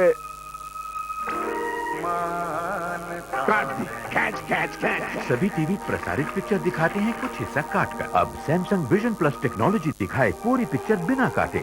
गुस्सा? अब कैसा गुस्सा? It was our anniversary. The tricky part was the rose. Then came the music. She loves Mozart. I woke her up. Your aroma's nice, she said. I know. The flavor's perfect. Thanks. Tastes wonderful. I took a bow. Vikram, this is not our everyday cup of Darjeeling. Correct, I said. Because, honey, today's not every day. Rungly at 100% Darjeeling. We know it because we grow it. On the surface, this is just a book.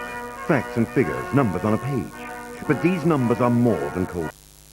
They are records of the heart-pounding heroics that only cricket can produce. Star looks behind the figures to bring you some of the best cricket ever played. Cricket Classics, Thursday on Star Sports. गुस्सा आता है, बहुत गुस्सा। कल रात TV पे दिल है के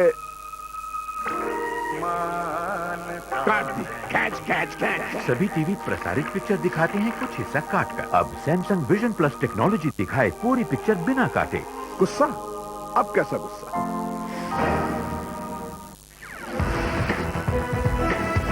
This is the Star TV network, and you're watching Star Sports.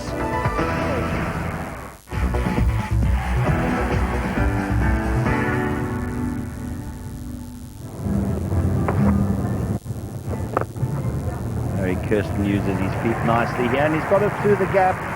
And for the instant that he played it, it didn't look as though it had enough on it to go to the boundary, but it just kept gathering pace. Goes comfortably into the boundary rope for another boundary. So both batsmen have scant respect for the fact that lunch is a matter of a few minutes away. Well, he's done exactly that. Goes high up in the air, 2 men converging. Oh, he's dropped it. Ridley Jacobs has dropped Herschel Gibbs. Herschel Gibbs had tucked his bat under his arm and he was on his way. But there was confusion because Jacobs was going for it out at mid-wicket. The mid-wicket came in, Ganga to want to get underneath it. I don't know if there was the right calling going on. You see, both of them are getting under. Eventually, the last moment, the mid-wicket bails out, and Jacobs, I think, affected by the close proximity of his teammate, makes a hash of it, and Herschel Gibbs lives on.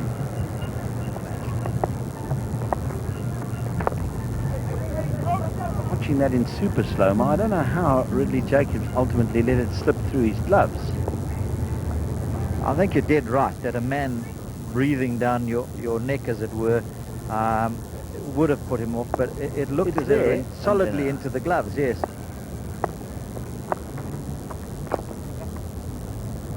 I think he was waiting for the collision, the impact, any moment. Anyway, Gibbs lives on, nudges it away backward a square for a single.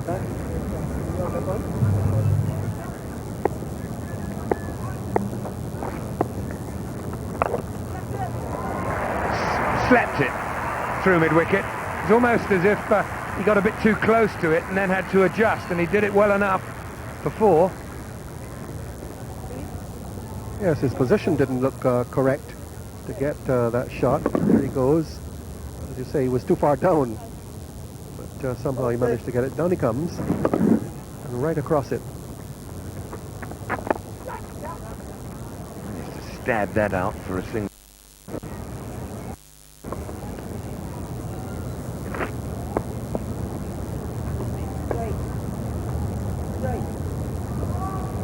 Mentioning Raul Lewis having a rough time in his 2 test matches so far.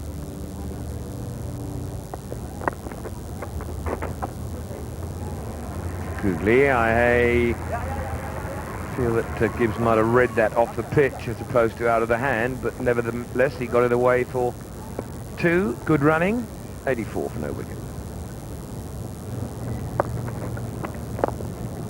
Down the wicket, nicely timed. You get 2 here.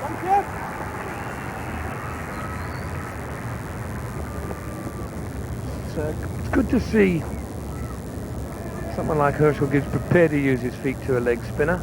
It's the end of the over, 86 now for no wicket.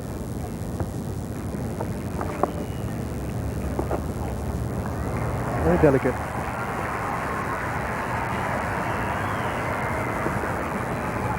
Excellent running. Really good example to all young cricketers watching. The value of running the first run quickly. Invariably turns that into 2, or the first 2 runs quickly, turning it into 3. Look at Gibbs, head down and off.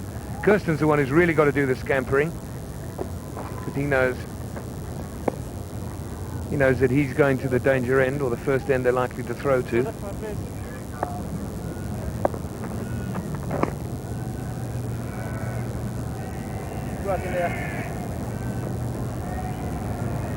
Just 1 ball bowled of Raul Lewis is over. They're certainly rushing through their overs, these 2.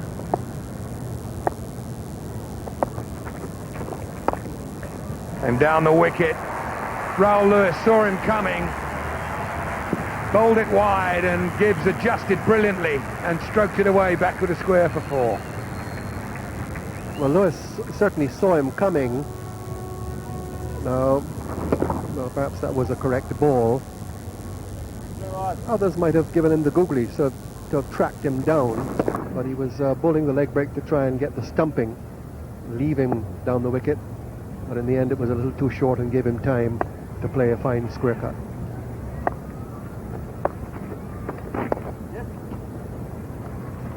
That's that away for 1. That takes Gibbs on to 48.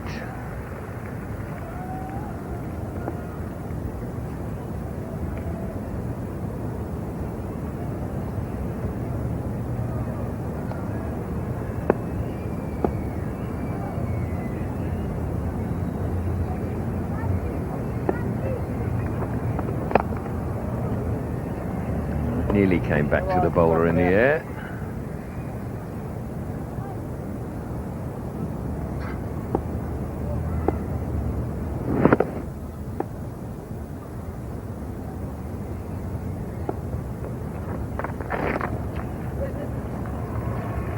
One more.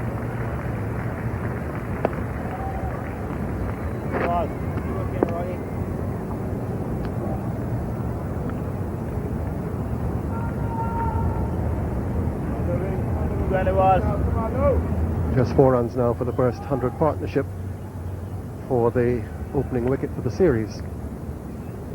These 2 put on over 50 in the first innings.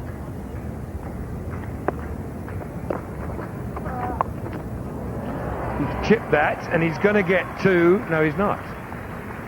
going to get one. I thought he might have had a little race for his 50 there. 97 for no wicket. Oh, big appeal and out for 49. Umpire Orchard has made the decision. Gibbs, I think, is just very, very disappointed. Or did he get a little bat on it? If he did, he'll be even more disappointed. Clever bowling here from Hooper. Push it through quicker. And just covering middle. Very confident appeal. And at least the West Indies managed to take a wicket. So Gibbs, LBW bowled Hooper for 49. Another very pleasant innings from him. South Africa 97 for 1. That all started at establishment and with a century in Melbourne against Australia in the second innings of that test match. And he's now grown with stature and with experience. This is his 22nd test match. And his high score was 132, or is 132, scored at Old Trafford last English summer, or earlier in this year.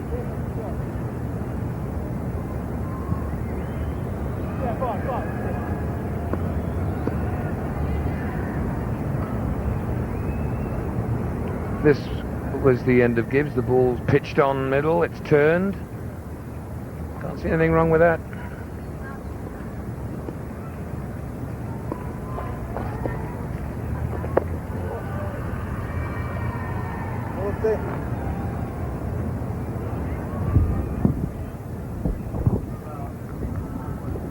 Lucky hit.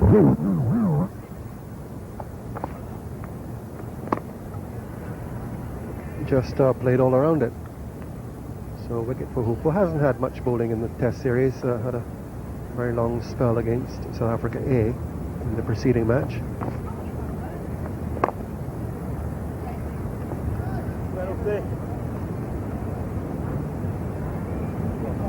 Get an idea of the height here.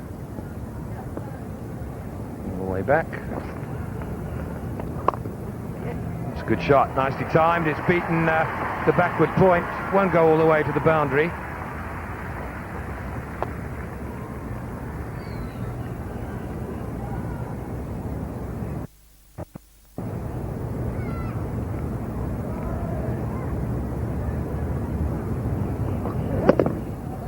Good shot to get off the mark with. Perfectly played. And the end of a successful over for the West Indies, 99 for 1.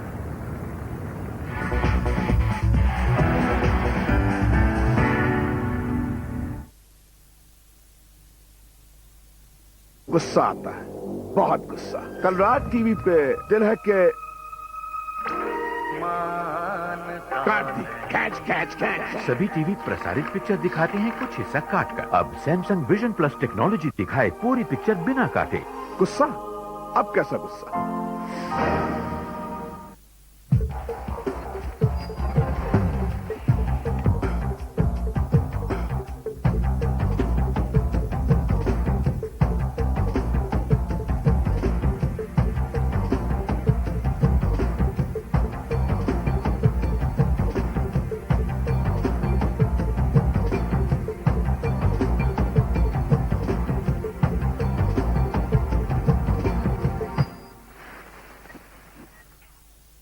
NBA Inside Stuff is it's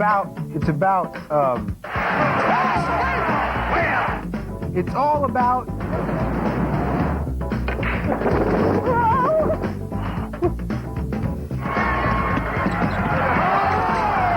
I think that says it all. I had a little trouble with finding the words, but I know what I'm talking about. Be sure to watch NBA Inside Stuff each week on Star Sports. NBA Inside Stuff, Friday on Star Sports. The NBA Inside Stuff is brought to you by Nike. For remarkably lifelike sound, Superhorn TV from Samsung.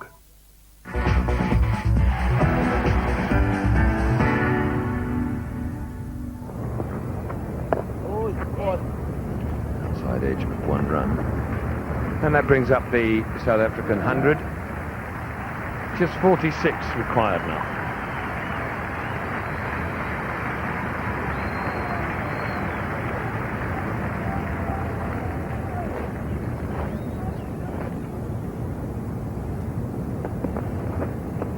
Oh! Old.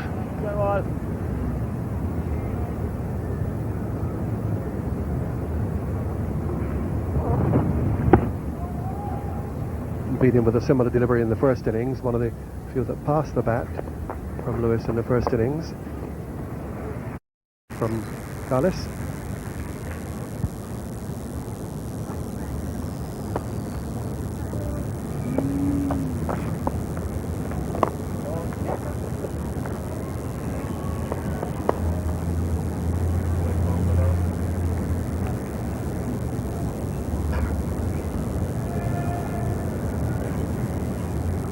Milestone for Jacques Kallis with that single. That takes him to 1,000 runs in Test cricket. 550s, 200s, so good conversion rate already. Delicately played by Kirsten. Once again, Kallis' head down to try and make that into 3, but won't.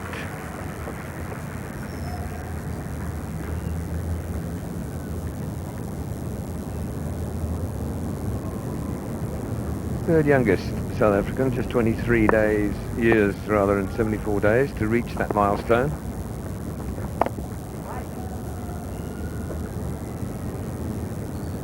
What a good prospect he is for South Africa for the years to come. He would have another 10 years at least in international cricket.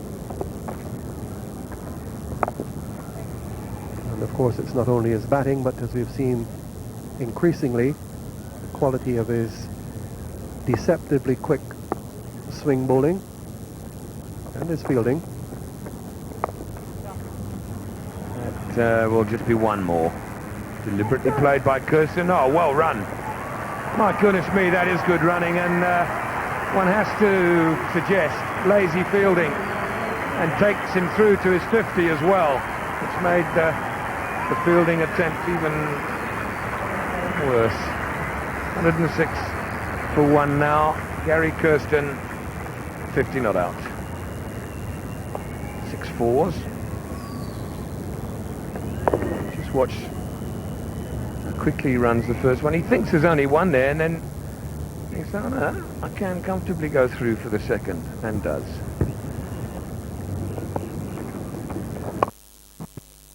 It's beautifully struck. The fielders just look at each other as the ball splits them, and almost the advertising boards as well. Yes, that was perfectly placed. It really was not that short a delivery. It wasn't that wide, but Jacques Kallis using his feet beautifully, getting right back and across. What's that back foot? See there, and the balance, tremendous, into the gap. He is the most beautifully balanced player, isn't he? Virtually every shot he plays, he's always nicely balanced.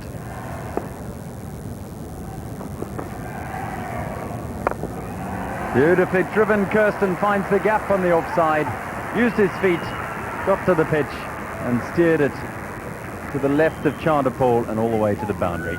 Yes, Ryan Lara has decided to attack here. Even though it's coming around the wicket, he's got 2 slips, or a slip and a gully, but nobody's sweeping. I just can't believe that there's nobody out there saving the one. Saving the full, I mean.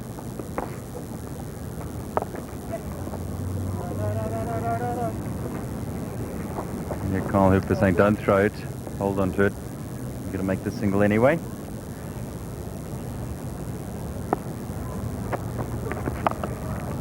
Pulled that away, well stopped at square leg though. Chanderpaul onto it quickly. Glare from the fast bowler. No fast bowler likes to be pulled like that. It was a rank short ball, and well, Rose is quite lucky. He didn't get punished for 4 there. You can thank the fielder. It was his loosener as well, so you can expect this one to be quite a lot quicker. Pulled away, beautifully executed. Again, perfect balance and timing from Jacques Kallis. 124 for 1.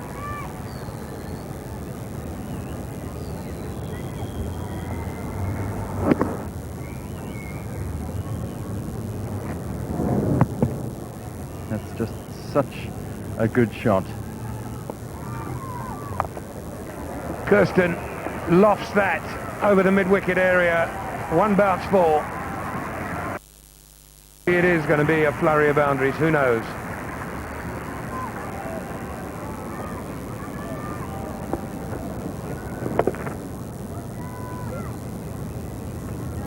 Well, he picked it up with the turn, ball turning into him, picked it up and lofted it. That's a typical left-hander shot against the leg break, turning in.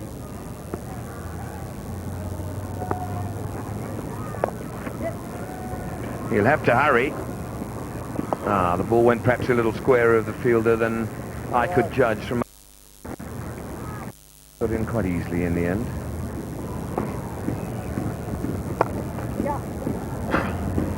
Brilliant.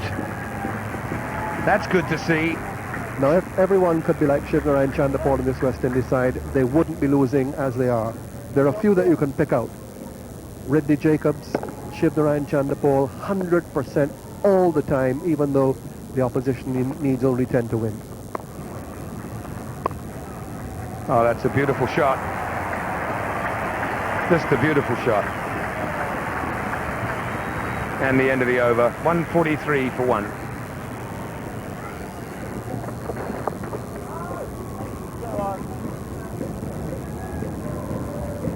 You mentioned the pluses, and I suppose if you go on a tour and you can point to 3 players who have come on that tour, 2 or 3 new players, relatively speaking, players that you're looking at to carry you through to the future. It's not all just a matter of attitude, and the difference between these two teams in attitude is so marked.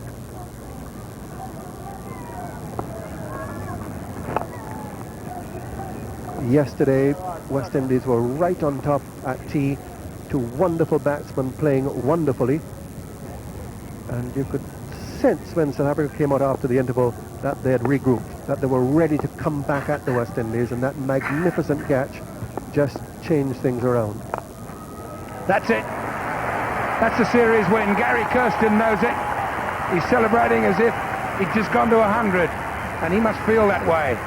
Hansi Cronje delighted, and rightly so. They saw a series snatched away from them earlier in the year when England came back from 1 down with 2 to play and won the series, and how pleased the South African side is. There they all are celebrating to wrap up a series, a 5-match series within 3 games.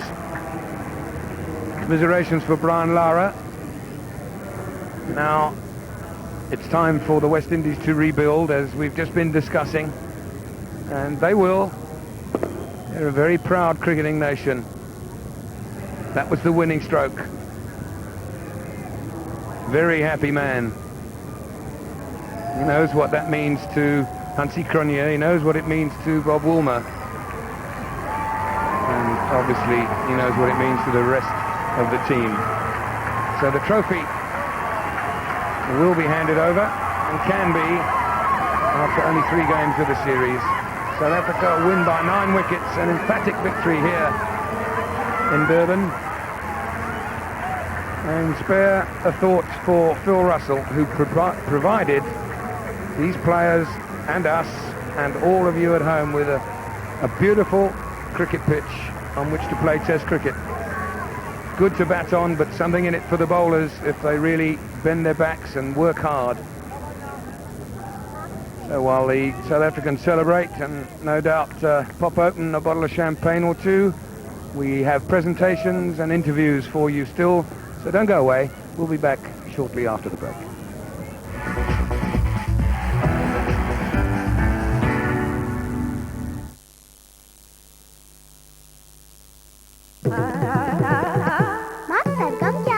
जब कई सुर एक साथ मिलते हैं तो उसे सरगम कहते हैं। जैसे सारे गा मा पा सा, जैसे दूध, चीनी और चाय। हाँ, जैसे सरगम चाय का रंग, स्वाद और तुम्हारा हाथ। डंकन्स की सरगम चाय, रंग, स्वाद और आपका हाथ बनाए एक सुरीली सरगम। ये चाय किसने बनाई? माँ, सरगम और डंकन्स। गुस्सा आता है, बहुत गुस्सा। कल रात टीवी पे दिल है के कैच कैच कैच। सभी टीवी प्रसारित पिक्चर दिखाते हैं कुछ हिस्सा काट कर। अब सैमसंग विजन प्लस टेक्नोलॉजी दिखाए पूरी पिक्चर बिना काटे। गुस्सा, अब कैसा गुस्सा?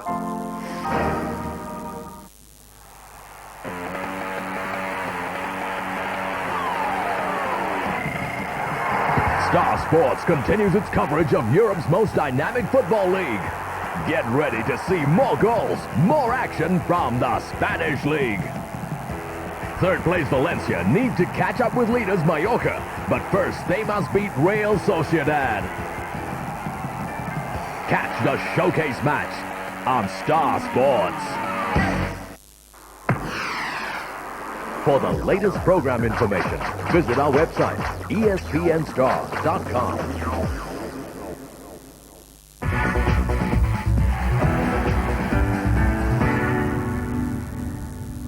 And of course, a very happy man will be the South African captain. Not only has he won another test match and a cheque of 25,000 rand, that'll not be that important to him, but he has won the series, Hansi Cronje.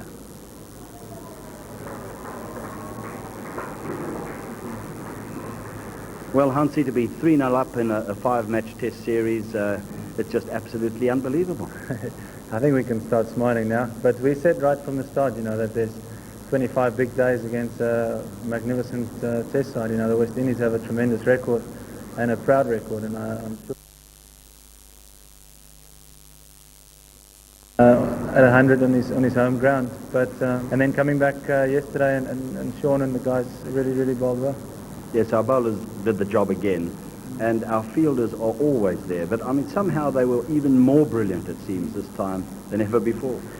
Yeah, well, the way Brian and Shiv Nareen was playing yesterday, it was always going to be tough for us to break that partnership, and it needed some form of brilliance, whether it was a good ball or a great catch or a good run out. And Herschel picked up that catch and just lifted the whole side. I think it was getting very warm and humid out there, and the bowlers were getting a bit tired.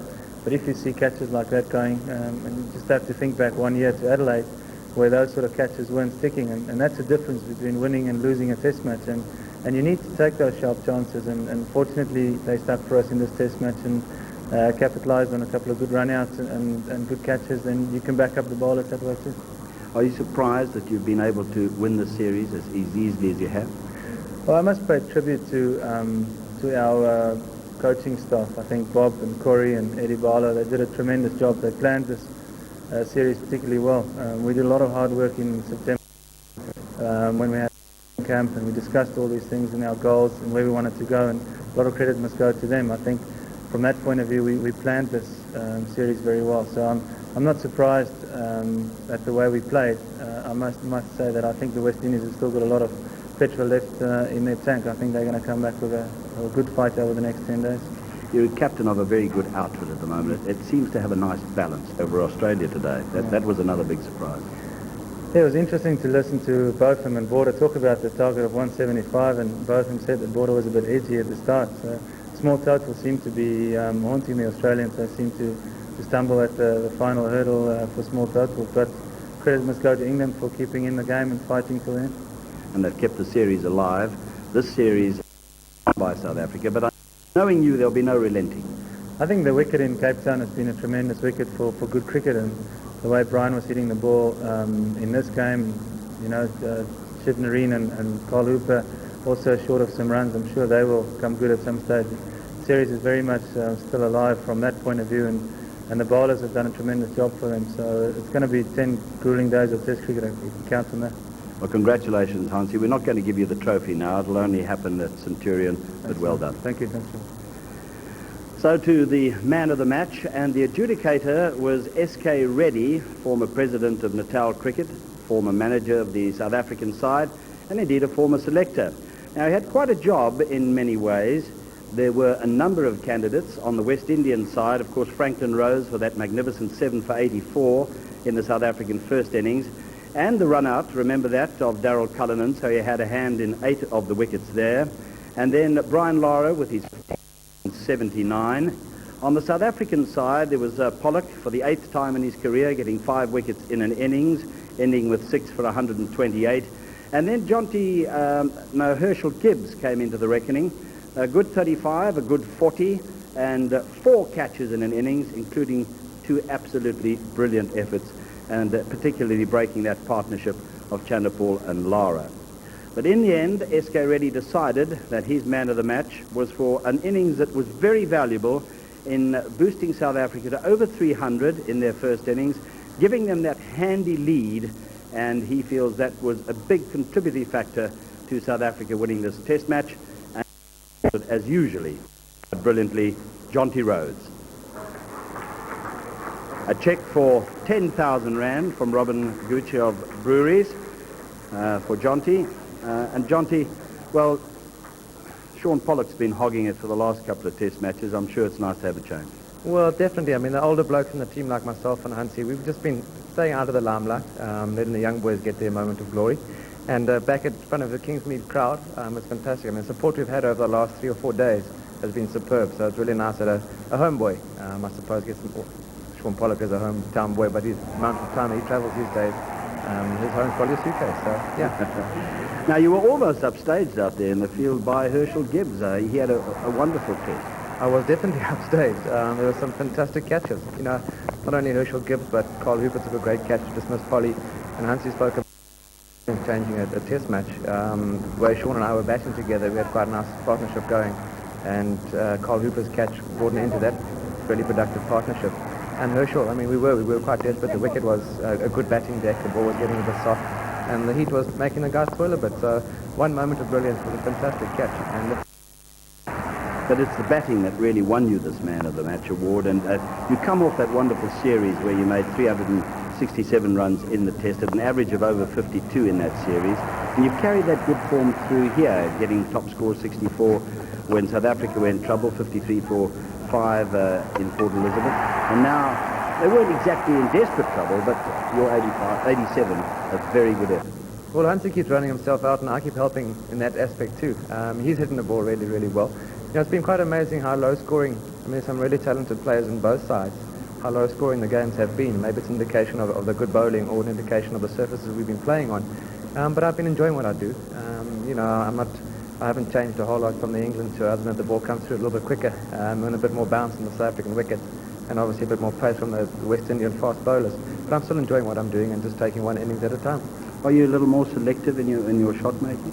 I think the first two the first 2 innings that I've played in Johannesburg, and then the first one at St George's Park, I was a little bit rushed and I think a bit too keen to get off the mark and get going. Whereas in the second innings at St George's, and then again in the first innings here, I think my shot selection was a lot more, you know, not restrictive, because I just played, if the ball was in the right area I hit it, but I think it was more spot on. Jonty, congratulations, another wonderful performance. Trevor, thank you.